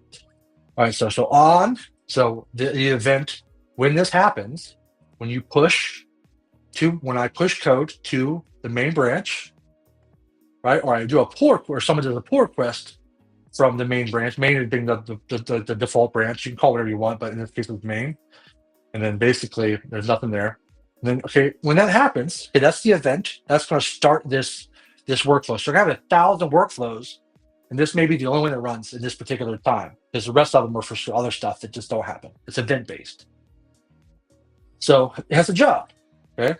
And your job is to evoke git leaks. So you can call it whatever you want. So git leak scan, it runs on Ubuntu. So it's going to try to run, it's going to use that GitHub runner on GitHub side, this isn't local, to create a VM. So I'm gonna create a VM. I'm gonna pull the code that you have in this repo and put it in the VM. And then it's gonna say, okay, do that. So we did the Ubuntu, it's got the code, it'll run through it. And it'll say, okay, here are the steps once it's done. Once it's built and good to go, these are the steps that you need to do. You need to check out the code. So it's gonna pull the code in, like I said, and I need you to run git leaks. So git leaks is an open source code scanning module. And it allows you to basically search for anything that looks like or seems like it's a secret, right? And it has well-known things like, the AWS _API_key, maybe like a really common standard for like the beginning of like a string or something. That could be a code or like a secret. So it'll search, because there's a lot of regex and stuff like that. So it's an open source thing. It's maintained by somebody else. It's really good. There's many options here. GitHub itself, and each other vendors have other stuff too. GitHub has a version you can use. It's called GitHub Advanced Security, but you have to have like an enterprise account. You have to pay a lot more money for that feature. I'm not sure why. It's one of the things I wish they would just provide. But they have their own sort of like built-in security scanner, not having to use like a third party like this is using. And so the README doesn't matter, env file, and you'll see I have a history here. At one point I had a key in here. I had a secret access key, which is a pretty common prefix for this like env file for this code, right? This code doesn't really matter. This is not real code. But so I did some things, and I'll show you kind of the steps here.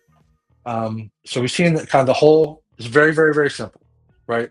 You have a lot of code. You can be searching and doing unit tests and all kinds of other stuff. It's very powerful. So, excuse me. I go up to actions here. The action portion is kind of where you're going to see the log of the GitHub actions, which is kind of the CI/CD pipeline built into GitHub. So, we go through here. There's no leaks detected. There's no leaks detected, right? And then something happens here. It fails. Something fails. So what fails? We clicked it here, right? And it doesn't have no really information here. You click inside and you see, it says scanning for secrets. And it says, hey, okay, git leaks detect. It says one leak found, and it says this is the leak. This is the rule. That's my email. Don't send me feed pic. There's my name, and this is basically the author. I'm the one that actually did the post, right? And so it kind of shows the fingerprint and the commit. It gives you all this information about, hey, I think I found them. I think I found a secret. So I stopped. I killed that CI/CD process. So if I had something after it to say, hey, you passed all the secrets, everything's good, post to production. This stopped me from posting production, potentially.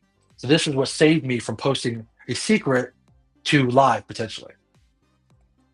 So it's like, oh crap, right? Now there are ways to make it so it doesn't tell you exactly what the key is, and you'll find out later. But keep this in mind. Again, in here, you go to actions, and you have like a list of all the workflows that have happened and their result, right? And then I removed it, and we're back to no leaks, right? I did another commit where I took out that env file, and there's no leaks. But again, I did something wrong here intentionally. I could go into these, if I was to get access, I was to steal access to this repo of somebody else, I could go in here and I could see there's your key right there. So it's not in the code anymore, but it's in the logs basically, right? So keep that in mind. You're going to need that for later. So that's an example of kind of what happens there. This is a very simple example of kind of being able to use these CI/CD pipelines and workflows to catch something that maybe a human has missed, and it's repeatable. Every time I push code, it's going to do it again. So no matter what I have in those workflows, it's going to do it again every time I push code. Because I said every time I push code, scan it, do its job. Okay. And so that's basically, that's a very, very simple example. And I'll show you again kind of what the YAML looks like. And that's kind of very simple. And again, they can be very long. I have one that basically scans the code, produces an artifact file called a serif. It emails me using Mailgun integration, using secret keys in GitHub when something fails. It also hits me up on Discord when something fails using an API, Discord API key. So you can do a lot of stuff with this. It's very, very powerful, and it's very, very deep. And people are making new stuff and making things better all the time. And again, just for different vendors, like for GitLab and for Jenkins and Travis CI and all these different brands, they all have different ways of doing this. I'll have different types of integrations and stuff, but it's fantastic. So you can really save your bacon just putting this time and effort to make sure this is done correctly. All right, so that's your adventure. Again, some other platforms, GitHub or GitLab, CI/CD, Jenkins, Circle CI, DevOps pipelines in Azure, Travis CI. You have DevSecOps tools like SonarQube, TFCheck for the IaaS code scanning, OWASP, a dependency check, Sneak, Prisma Cloud, Wiz. So you have all these different, there's again, another cottage industry around just the security of the cloud. Because it's that important. Again, DevSecOps is not a tool. Just like Zero Trust, it's not something you install. It's a philosophy. It's about failing fast, being automated, be repeatable. You would rather it fail and prevent a problem than to just push to production and then it breaks, you lose money, you have an intrusion, all these issues, right? Force security to happen every time. And making it automated takes the human out of the equation. All right, I think we're probably good to keep going, I'm assuming. I think the next part is the mini CTF. So this is what I was up till 4 a.m. doing. This is absolutely amazing. What I'm going to do is, because I don't want to spend too much time, and let me know if this is too much. There's 3 parts to this. So there's 3 keys, and at the end it tells you what to do with the keys, right? So in a second, I'll explain what CTF is for those who aren't aware. You can go ahead and work ahead. There's 3. They all link together, so you don't have to wait for me to continue on if you want to do the whole thing before I even get there. After about 10 minutes, I will go through the first part. And then 10 minutes later, I'll go to the second part. So the people who are having trouble can be caught up and kind of be around the same area. Does that work? Or is that too much time? Let's give them a little time to answer that one as well. Because it is already 1:43 as well, too. I think we're going to go a little bit over today, but that's all right. I'm good with that. Are you good at that, Daniel? Yeah, I have no problem at all. I didn't know when there was a limit to the time or not. So okay. Just because, we advertised 12 to 2. So just in case people are planning no, it's all good. Just in case people are planning. Extra. We're gonna go a little over. I think people are enjoying the stream as well too. For those of you who are watching the video on demand, feel free to pause if you need extra time, of course, to go deeper into it. You can also go back and look at things we've done before. All right, let's go. Let's go ahead and start. All right, so the first thing is go to castlestrike.com. This is the website. All right. So CTF is called a capture the flag. For those of you who don't know, it's very common in cybersecurity. It's kind of like a competitive hacking, if you will, in security. They're awesome if you're not involved, you've never been one. Level Effects has done a really good one. I think Continuum Con might be doing one. I'm not sure if I was allowed to say that. So the point is to kind of like use the information we learned today to kind of find weaknesses and find bad things and use any other experience you have with security to find kind of the keys. Go find things you're not supposed to have access to, and then kind of you will need a GitHub for the second part. You will need a GitHub account, but other than that, you don't need a VM. You don't need an AWS account. It's all either emulated or set up for you already. So there's no cost or anything. You just need a GitHub account if you already have one, which is really easy to create. And again, in about 10 minutes, about 11:55, I will go through the first step for those that aren't caught up yet, to kind of keep you guys at least close to the end. And then we'll kind of go through each step. So the first part you'll find is in this website somewhere. You won't need to use any special tools or Kali, or if you blow up my little inky dinky digital ocean VM, I'll be very upset. You don't need to attack it. It's not that crazy. It's probably going to get attacked, but all good. There. Yeah. Very, very cool. Yeah, so this is publicly available. Mm-hmm. I guess maybe we can look into later. I think we can actually host this privately inside the course for the students to have of their own, like on their own server, I think. Okay. We'll look into that after, though. It's I have everything as one Docker container. Oh, yeah. They actually just upgraded the Core Stack platform to allow web apps, like from a server, so you can just connect to the web app itself. And I think the next step is they're going to have Dockerized versions. So that's pretty cool. Yeah, there is some parts of this that look like they're cloud-based stuff. It's just emulated. It's made to look like it. Yeah. Because I'm afraid that in the future I will kill a cloud account and I will take down half the course access for this CTF. So it's all one. I bought the domain last night, and then I have one Docker container on the app platform. Nice. So cool. I like the theme as well too. Yeah. I ain't gonna lie, I didn't do this. I VO did this. I vibe coded my butt off. But this is just pure HTML. So Chris, it's 3 o'clock in the morning, and I need help. So fair enough. Corinne is asking that she's on the page right now. What are we doing next? Look around the 3 pages. Look around and look for something that just seems off. You really can't go many places other than those 3 pages. So look around and look for something that maybe seems like something's wrong there, and see if you can't track it somewhere else. And again, in about 8 minutes, I will go through the first part to show you how to get to the first key, and then that will lead you to the second key. And they're all linked. So some of you may be on the third key already, probably, but yeah.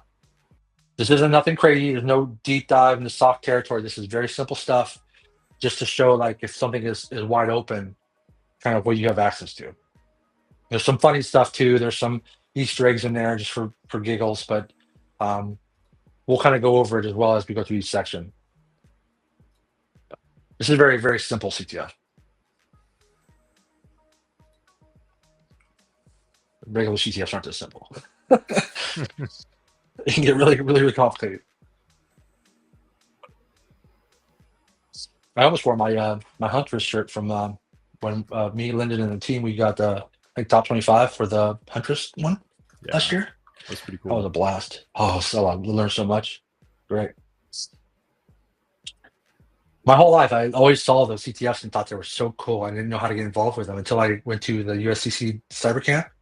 I did my first one, and I was hooked. And then I came over to you guys. I think that's how I found you guys, because there was a CTF for you guys. I think so. Yeah, it was. Yeah. Shortly after. Yeah. Really good too. Yeah, really good. Yeah.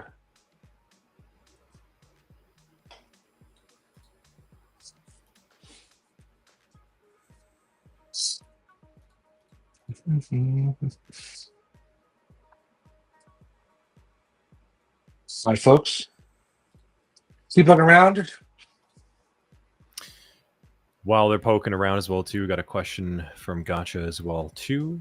So if this makes sense, he's asking, how do GitHub's native security features like code scanning, Dependabot, etc., fit in well with cloud security management tools? Like a holistic defense, maybe. Okay, so I think it's one piece of the puzzle. yeah. So the thing is, it's I mean, none of it's bad, right? Like Yeah. I've got to see I mean, there's degrees maybe like some tools are better for other reasons or needs or whatever, but Mhm. I mean, they all work in conjunction. They're all pieces of that. Like just installing Wiz or not installing Wiz, but using Wiz or installing what's the Wazza for logging in the cloud or whatever. Like that's one thing. We've gone to the we're not to the world where you just install a McAfee in our computer and call it a day. You know what I mean? It just doesn't work that way anymore. Um, so there's all different pieces, different things have different strengths, right? Yeah. So when you're doing a repo for GitHub and you want to, or GitLab or whatever, you want to use the CI/CD pipelines for your benefit like that. It's not just for security, but for automation. Having someone to hand package a Docker container and move it up and upload it to some repo. So it's just make it automatic, so it works the same every time, Mhm. right? Yeah. Humans are Yeah. great, but they're also, you're not infallible and they have errors all the time. So automating stuff is very important, especially in the security realm. Like the IAC stuff. Again, I'm not sure what I can talk about that thing we talked about the other day, but I hope to have a course in the future about IAC with security of using IAC, which is infrastructure as code, to maintain cloud security, not just to create resources. Because it means that every time you bring that up or you recreate it, all those many security things that you have set up are coming along for the journey without you having to remember to enact all of them. So like you don't like forget one of them. Like, oh, I forgot to change it. So only port 80 can come through. So now Yeah. every port is open, right? So that's definitely something I want to do in the future as well, because I think that's a key piece. I think that's how we started talking originally, was about security as code. Yeah, exactly. It's early on, right? Mhm. Because you're dealing with source code and dependencies with those two concepts, but then that's what, maybe like a third or a fourth, or I don't know, on a fifth of that kind of the puzzle, right? Because then you need the pipeline, and then you need the cloud side of things as well too, that you might have some additional runtime configurations, and then monitoring and response. So Did you yes, guys get the holistic. answer? Or you guys try not to. Sorry, not to interrupt you. You guys get the answer. You try. You get to the step. Don't give it away right away. We're trying to do this quick succession, but don't ruin it for other people if you don't mind. Yeah. And like in the end, when we get to the end, I'm not even going to expose the final message. I'm just going to tell you how to do it, because I want you to be able to do it yourself, right? So, sorry. All good, man. I think that's good. Let's give him a couple more minutes over here. It looks like so that guy's trying to solve step 2. Yep. I let them in order because I'm definitely a work ahead kind of guy. So I know that they have different levels of experience and knowledge. So yeah, but yeah. Obviously, CrowdStrike sorry, excuse me, good lord, Castle Strike. Don't know where I got that name from. Castle Strike is a fake company. I'm actually trying to. I want to do all of my CTF stuff, all of my labs to kind of fit under the same brands and names and stuff. Keep a consistent kind of story, if you will. Like CTFs who have like a kind of a story to them are always more interesting, I think. Because there's a reason, like why are you here? What are you doing? What's your purpose? So a lot of this comes from, I know someone talked about the Phoenix Project before. The Phoenix Project was a huge eye opener for me when it comes to teaching, because I grew up getting those big thick books at Barnes and Noble, and downloading those big huge manuals and stuff. It's so dry. It is so hard. I think that's why visual learning is so helpful with like IT, because it's just so more animated. There's so much more passion to it. It's hard to get that on a page. Whereas with Phoenix Project, I was blown away. I couldn't put it away. Like it was like it was like Harry Potter or something. It was like, this is so interesting to read. Like the story is so great, but there's so much great IT and business knowledge built in that like maybe IT like books and stuff don't have to be so dry. They can be interesting and rememberable, right? So it really opened my eyes, and I really think it's one of the most mind-blowing books I've ever read. Now, I'm not much of like a book reader per se. I couldn't put it down. I thought it was great. I love like how you take something as dry as like IT is like that, and like all these things, and you kind of make it entertaining, make it fun, and that's what I'm trying to do with this stuff too. I think another thing with like my courses and stuff, I would like to get to the point where it's kind of like, remember those of you who are old like me, Bill Nye, right? It was science. It was fun. It was interesting. It was cool. You know, Reading Rainbow, same thing. It wasn't just like reading. It was like this really fun experience to watch on TV. It wasn't just boring. You know, your 8th grade science teacher telling you about what elements are and so on and so forth. It was animated. It was fun. It was approachable. I think tech needs more of that. And I'm not the first person doing that. There's a lot of people who do that. But it's just the more that we have, I think the more interesting it becomes to people. And you get it from hey, I want to learn this to be a profession. So I want to learn this to be a passion. And that's a huge divide there. And people with the passion are going to go and be the most successful, I feel, because they like, it's fun for them. I love this stuff. Right. So. Completely agree. It's a big difference. Our double love Bill Nye. Yeah, that's right. Our Canadians probably like the Science Moose or something. I don't know. It's whatever. We had Bill Nye, the Science Guy, yeah, and then Reading Rainbow with Geordie LaForge. It's funny that he was in that. Yeah, it was awesome though. Like that's just the kind of that book was so eye opening to me. Like it's so funny because for most people they'd read it and be like, oh, it's a cool book, whatever. It was like it blew me away. Like it was like this like scripture that I had missed my entire life. It's like it makes so much sense. When I started learning about computers, I read like technical documents and stuff. There wasn't even YouTube or anything. Mm-hmm. So like it's like this is so much more approachable and fun than reading like some crap. I mean, obviously like there's they're trying to learn. I'm going to teach you how to code C++, which is going to be hard because I don't know how to code C++. But if I was, there's going to be a lot of dryness to it because I have to teach you the syntax. But like stuff like that, I mean, it's more approachable that way. It's just so much nicer. I highly recommend you read that book. It's awesome. I agree, man. Well, we got a question here from Gotcha as well too. He's asking what he's supposed to do now for the CTF. I don't know if you got a little hint for the crowd. Are you stuck, Gotcha, on the first section? Have you got your first key yet, or where are you at without kind of giving away the process? If you're having a hard time, in about 2 more minutes, I'm going to go through the first step and kind of highlight why it's important. So there is no special prize for getting there first. I'm not giving out coins. This isn't Sands. I'm not giving out T-shirts or anything. It's just if you're able to get to the third part and be done, cool. If you need a little more help, cool. As long as you're learning, that's the only thing that matters. There is no prize for first place. All right, if you found the flag part 1, there should be a hint with it that kind of alludes to where you need to go for the second part. And again, you may be stuck on one or multiple of these areas, and we're going to go through them in pretty quick order. So, elements.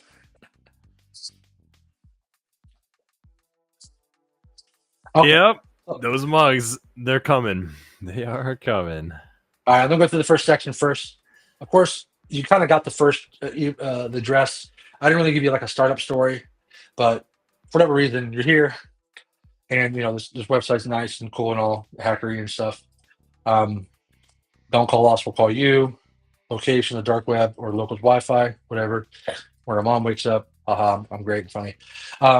So this is one. It's a joke to Anthony. This was like PHP code, but it's like messed up. So this is emulating that basically someone coded the page wrong, and that it's pasting or echoing something out that it should be. As if it's sort of like trying to detect if I'm staff. And if I'm staff, then it's supposed to give me this portion of the page. But it's broken somehow, right? So it's given to me anyways, right? So it's kind of like a real world, not real world example. But for instance, this internal use only, right? Internal file directly, private access. Could you be screaming like, oh, cool, I get to go somewhere I'm supposed to go. So you go there, and then you end up with this junk file, right? It's supposed to emulate an S3 bucket of files. You have some different things here. Personal, there's a note. This is part of the story if you care to read that. It has logs here. You can look at the logs. That's denied. There's supposed to be a log. Doesn't matter. There's a logo. So it just has some random stuff here. Notes. Nothing seems really crazy. Nothing seems important, right? Just some confused scanners. All right. Punch kick. This is garbage. And then you kind of you go up here. Okay, app here. That's nothing. And you go to secrets, right?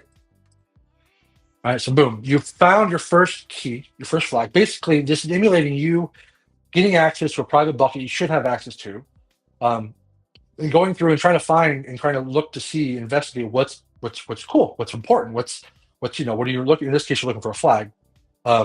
So in this case, this is all garbage, but this is important right here. This is your first piece of your flag, right? It's right there. So it says, save this somewhere.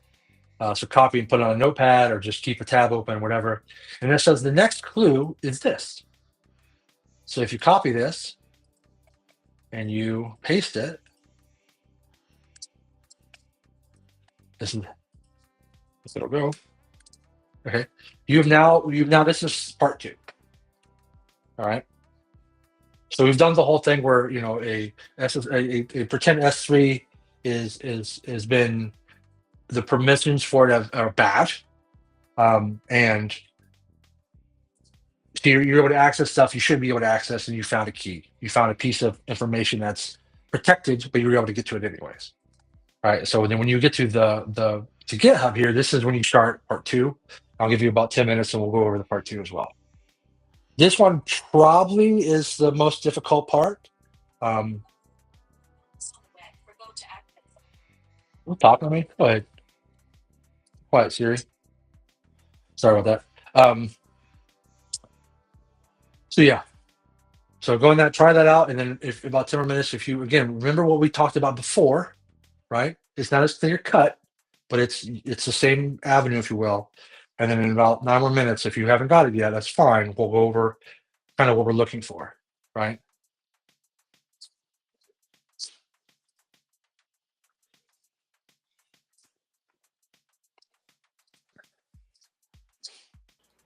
Cool.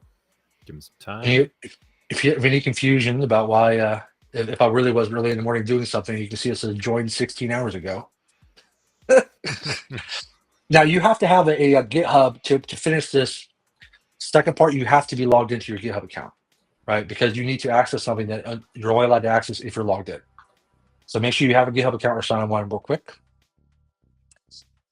And even though you're here live, you kind of see me go through everything. You can also go back into the actual course material and go through the whole course, including do this again as well. Take your time a little bit more and look around. And I put some Easter eggs and some notes and stuff.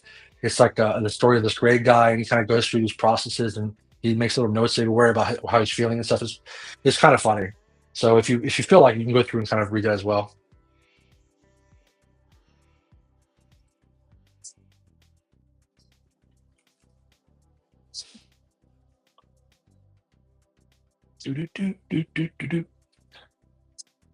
About another more 8 minutes. Do we have any more questions?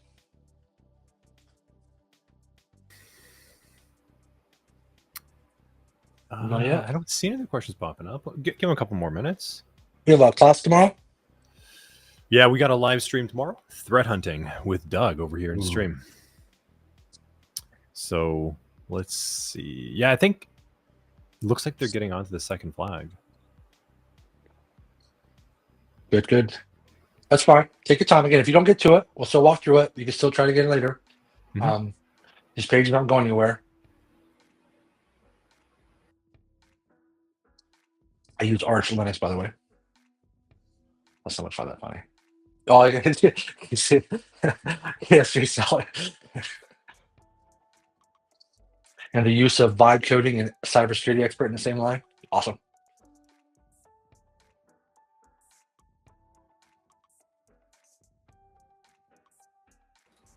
So you got a request over here from Christopher, DevSecOps 100 type of course. Yeah, kind of get the foundations down. I agree. You're not the first one to request that. There's been a few people, and honestly, there is not a lot of really good there aren't start from scratch DevSecOps, which kind of surprised me. Yeah, there's a lot of it just sort of assumes you have Yep.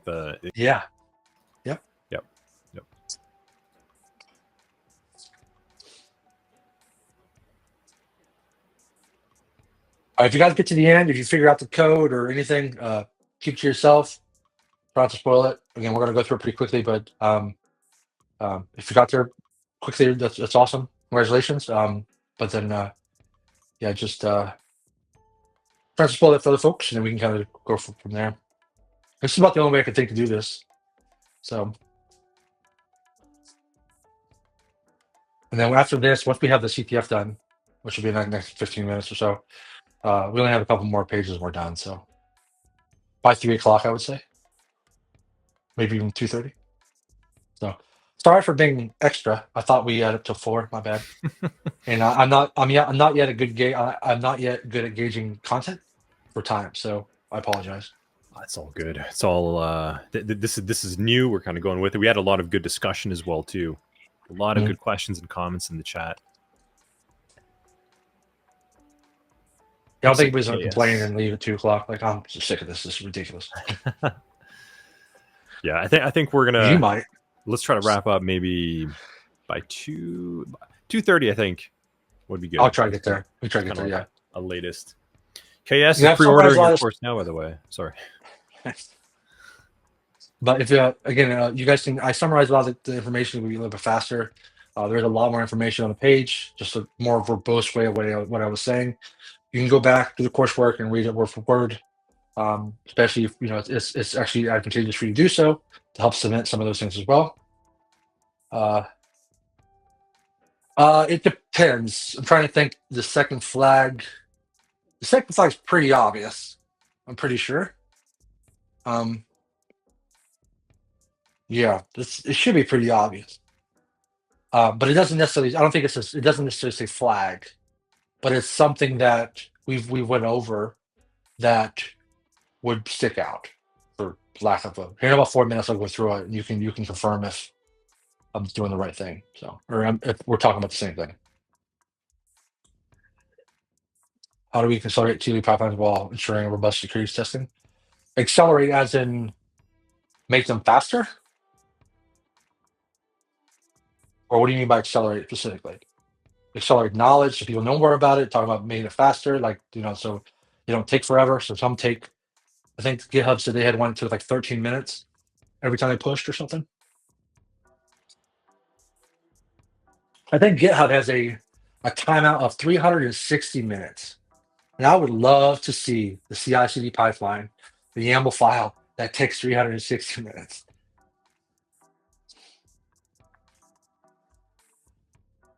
Yeah, and this is, if you like this kind of stuff, CTFs are awesome. This is way more basic than any CTF I've ever done, other than a sanity check.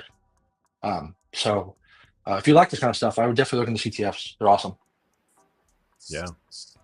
I think also too, Gotcha, is the more you can expect or account to reduce your vulnerabilities and your risk before the pipeline should be faster then. You don't want to kind of like build that stuff in. I mean, you probably will, but the more you can do it ahead of time, I think would be a little bit better. Maybe some code and dependency scanners earlier on. That would probably help you, I would imagine. Also, more checks before the pipeline, basically. You also got to think that there is a provisioning process when GitHub, like for GitHub Actions on their side, is provisioning VMs. So if you were to put the runner on maybe a faster computer, then maybe the testing and deploying of it would be much faster because you have, it has more resources to build those VMs and to run those tasks against the YAML file. And that may be why that a lot of people they love Jenkins. It's a more robust, more enterprise, I think, locally hosted piece, and that may be just because it's faster. I don't know that answer, but it may be maybe down to the runners, it may be down to the efficiency of how you do your pipelines. Maybe you have a lot of extra steps in there for no reason.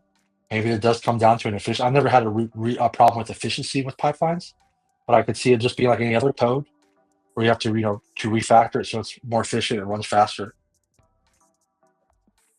And then our double question about AWS versus Azure.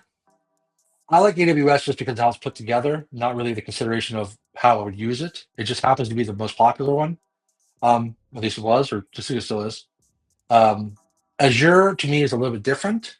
I have my own opinions on Azure that I'll keep to myself. But big companies use it because they have a lot of big corporations are already in the Microsoft ecosystem. So it's an easy sell. It's an easy kind of transition to say, well, we're already using Office and email and AD, and it's just, we just go move it onto their cloud. It's the same guy. It's the same bill. So a lot of companies like staying in an ecosystem, right? Now, much bigger companies, they pick clouds based on a multi-cloud approach based on what the benefits are, or the cost, or the contracts, depending on what it is. But it really depends on what you want to do. A really good way, people always ask me, like, well, should I do Java, or should I learn JavaScript, or should I learn PHP, or should I do this cloud, this cloud? You really want to know the really no nonsense approach. And this makes maybe seem a little too simple. Is go to LinkedIn or a tech heavy like job site and search for AWS, and then search for Azure. What comes up? Not just the number, but also like the types of companies that use it. Like they're like, well, I don't want to work in an insurance company. They probably use Azure. I want to work at a startup and they're using AWS. So maybe I should learn AWS, right? But a lot of the stuff with the different clouds are transferable, right? Like I said, it's kind of like knowing once you have the programmer's mindset when it comes to programming languages, it's about the syntax, right? It's kind of the same way of sending data back and forth and manipulating data and variables and arrays and memory and all that stuff. It's just about the syntax, pipe changes. Do you have anything to add to that, Anthony? No, I think we kind of covered that. I was just about to highlight this from Karina. It's the first CTF. Wasn't sure what to expect. Pictures, running commands, the commands. Lots of regular expressions. So can CTF be manually searching for things that look suspicious? Yeah. So CTF, let me get through the second part, and I'll answer your question, Karina, because it will take a minute for me to kind of go through that. All right, so this is the second piece, right? All right, so you're looking around. Okay, this is GitHub. This is not special. This isn't emulated. This is an actual GitHub account. It's a fake account, of course, but you've got a couple things here. These are forked. These are actual big repos. I'm not going to be able to inject bullcrap into these repos because they're well known. This one right here is made specifically for just to let this be at the top here, the special GitHub thing. Okay. So the only thing we have to work with really is like what we can click on the information we're given. It says the information or the item you seek is in another castle. Right, that's a Mario reference. But is there anything on this page that kind of correlates with another castle? Right. So you look around and you look around. The repos don't really give you anything. These two might, but again, these are out of scope because these are big repos I have no control over. But this guy right here, there is and you remember the first site we went to was called Castle Strike. So maybe this is what they're talking about. So you click on this, you go to Castle Strike's page, right? And you only see one thing, right? And this is a website too, so maybe there is a connection, right? So you see Skunkworks. Okay, cool. You click on that, and what do you see? Okay. All right, so you see some information on here, a note from the CISO, a little to-do list. You see, the personal notes again. Here's a Greg note, right? README. Okay, so nothing seems like a code. You go into the workflow. It's got a workflow, right? And it looks to be doing something. So let's go look at actions, right? We talked about it earlier. We look at the actions, like, ooh, we see a failure in here, right? So we go in here. Okay, what was the failure here? You click on this, go in here, look around, and there's the other key, the leak token. This is part 2 of the key, right? And it gives us a URL to the next part, which would be part 3.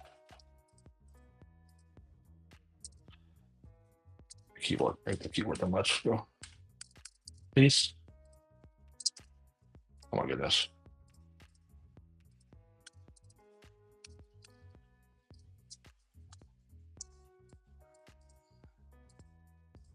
Better than you. All right.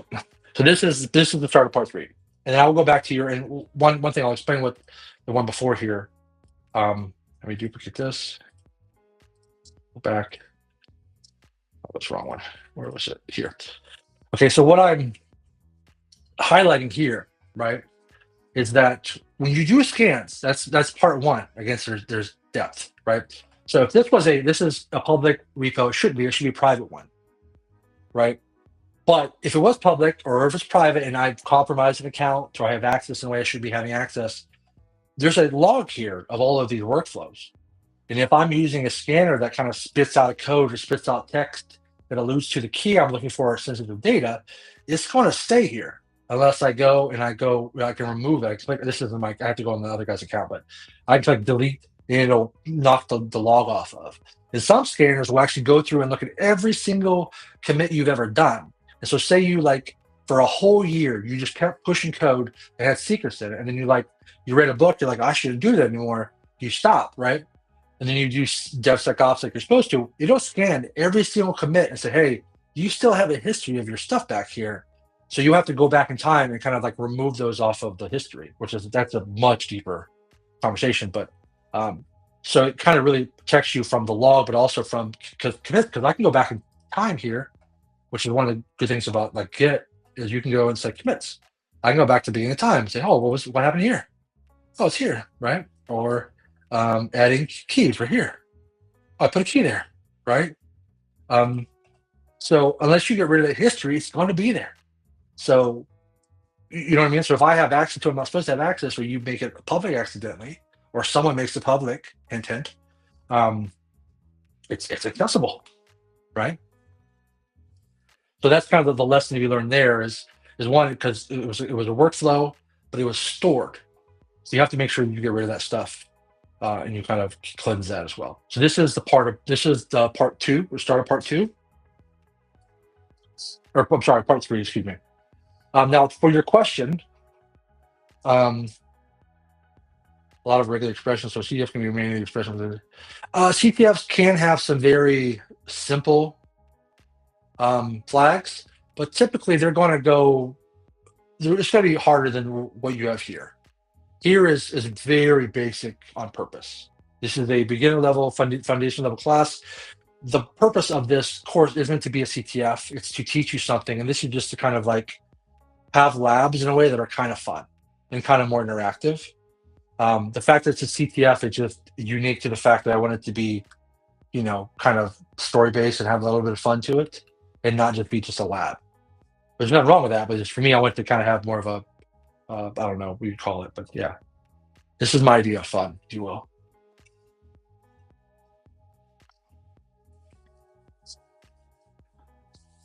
So part three, and we'll give you like just a couple more minutes for this one. We'll try to get that done before 2:30 here. They weren't expecting this. I think they're enjoying it though. Good Stuff. I love CTF, so this was fun to make, and I spent so long this morning because I wanted to make sure it was done correctly. It was fun, and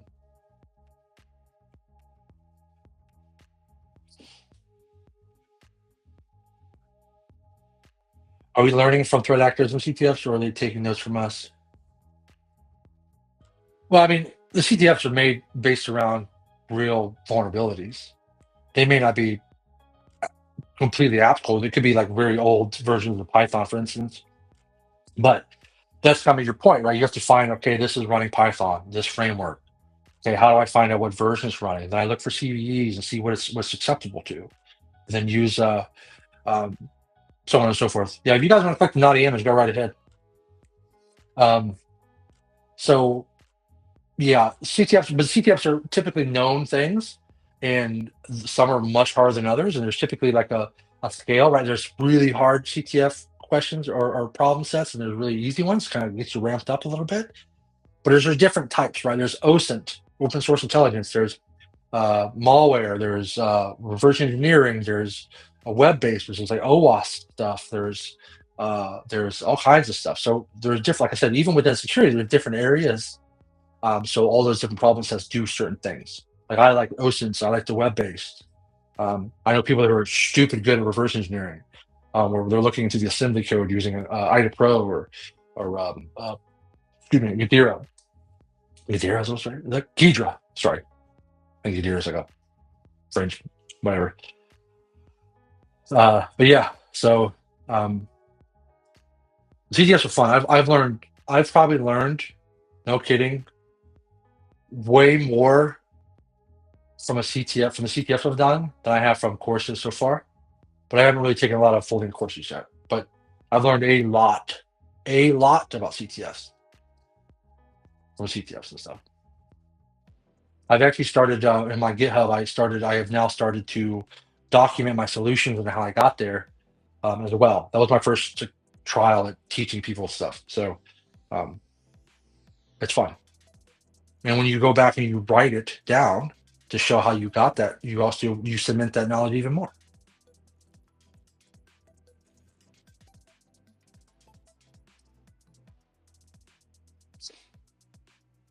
I don't know what a honey token is. What's a honey token, Andrew? Or Anthony? I think he means like canary tokens. Oh, yeah. Yeah. Well, I like the challenge. I'm a puzzle guy. I like puzzles. So CTF to me is I'm a big like escape room guy. I love escape rooms. So to me, CTF is like escape room. The door is the flag, right? You have to find out how to get to the door. So that's the way I see it. And there's a lot of knowledge. There's so much knowledge built in that. It's crazy. The CTF is nothing compared to any CTF I've been to before. You learn so much. You have no choice. You have to do all this research. Like, hey, well, this is. Okay, I figured this out. How do I look for this? And you go search Google for this, and there's a forum post, there's a video, and it talks about how to get into this and how to use this software. It's awesome. It's a huge, big rabbit hole.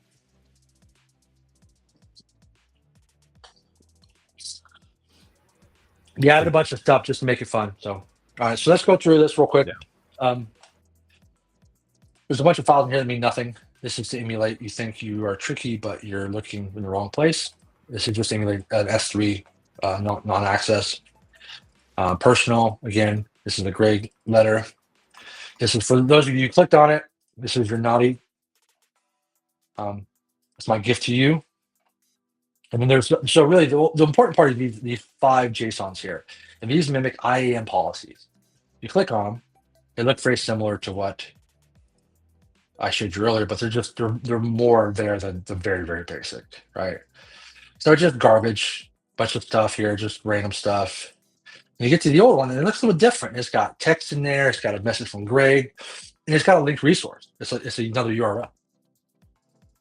So you go there, and say this must be the next spot, okay? There's no key here, right? So we must be, we're still on our journey here. Keyboard is the funnest thing in the world.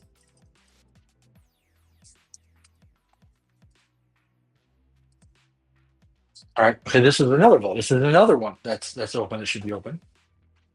So before we go to README, postmortem, it talks about, what happened, about Greg bypassed 3 processes, blah, blah. This is the end of the story, basically. This is the success.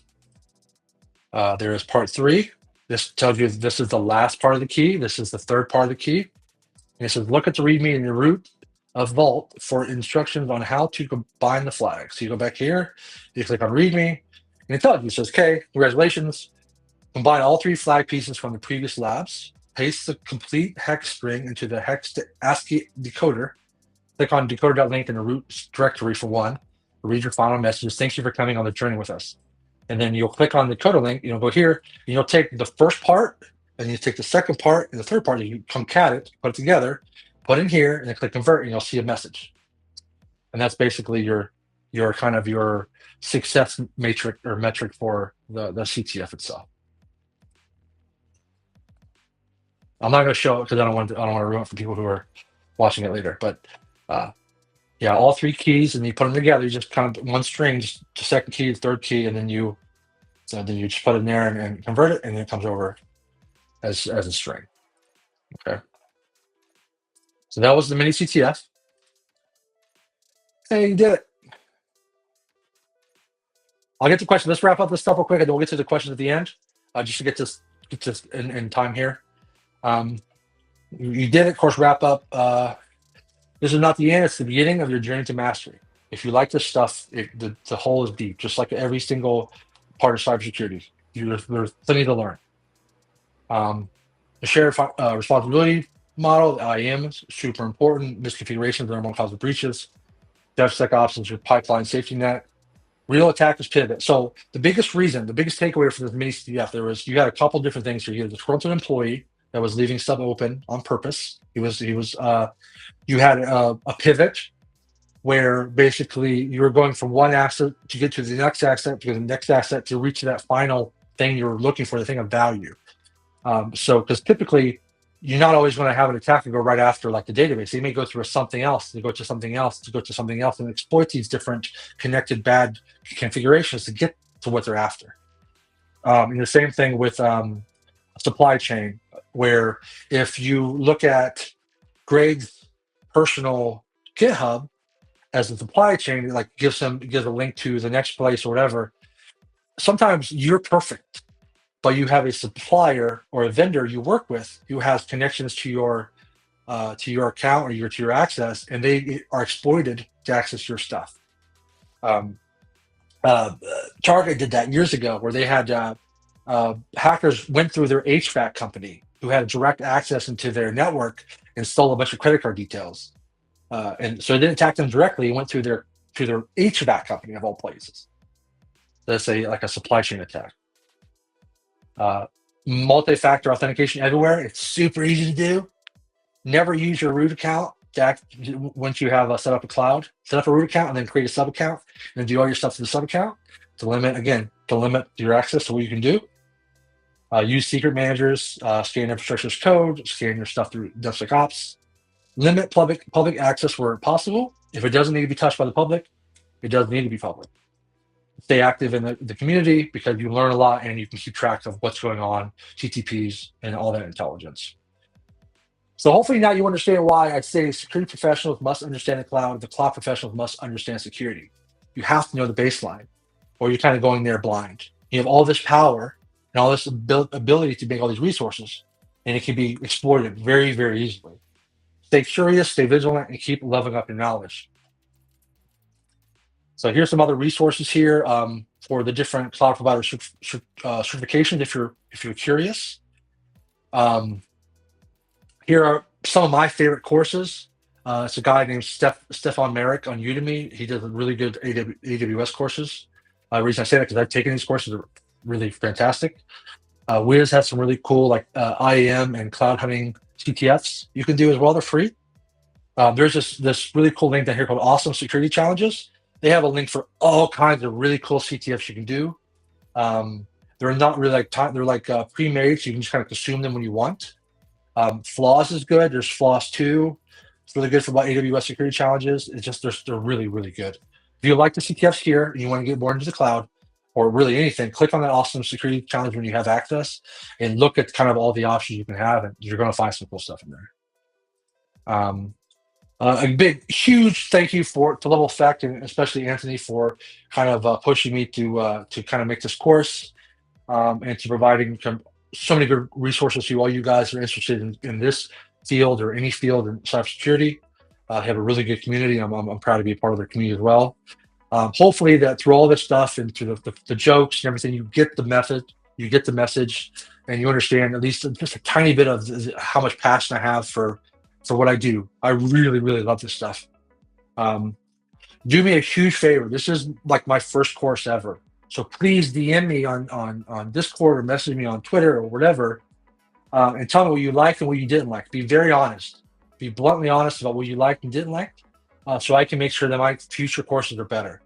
All input's good input in my mind, and I can't make better stuff. I can't keep going unless I know that I'm on the right path, or that if you guys need something that I haven't given you, let me know, please. And then of course I'm in Discord all the time. So send me a DM, send me a message. Hopefully I can talk Anthony into making a DevSecOps or a cloud channel at some point. But then I'd love to answer what I can. I don't know everything, but I know enough to probably find you the answer. And then hopefully you'll be seeing from me again soon. So we'll see how that works out. But I really do appreciate it. This has been an absolute blast. Again, thank you guys so much for hyping me up. And I was kind of worried to do this years ago. I have so much knowledge, but I never really, thought I was knowledgeable enough to help train people and to teach people, mostly because I'm mostly self-taught. So I wasn't trained myself.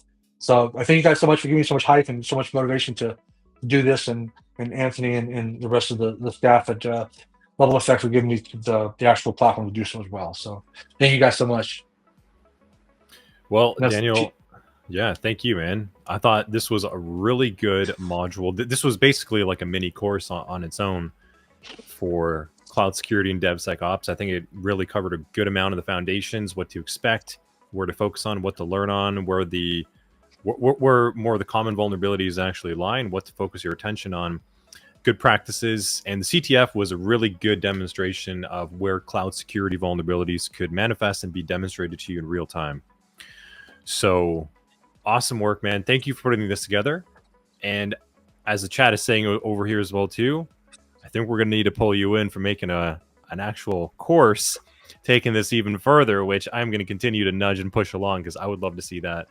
And it's something that I could benefit from myself as well too. So Daniel, thank you. Thank you for spending your time here. I know you put a lot of work into this up into the early hours, even last night. So I think the work has shown for itself. And I can see from the chat response over here, people found it really valuable. And thank you, chat, for spending your time over here on Saturday with us and engaging. Great questions, great commentary, and getting involved with us over here. I think that was also really conducive to a great experience for everyone here. And I know Daniel appreciates that. And so do I as well, too, just seeing you all get involved.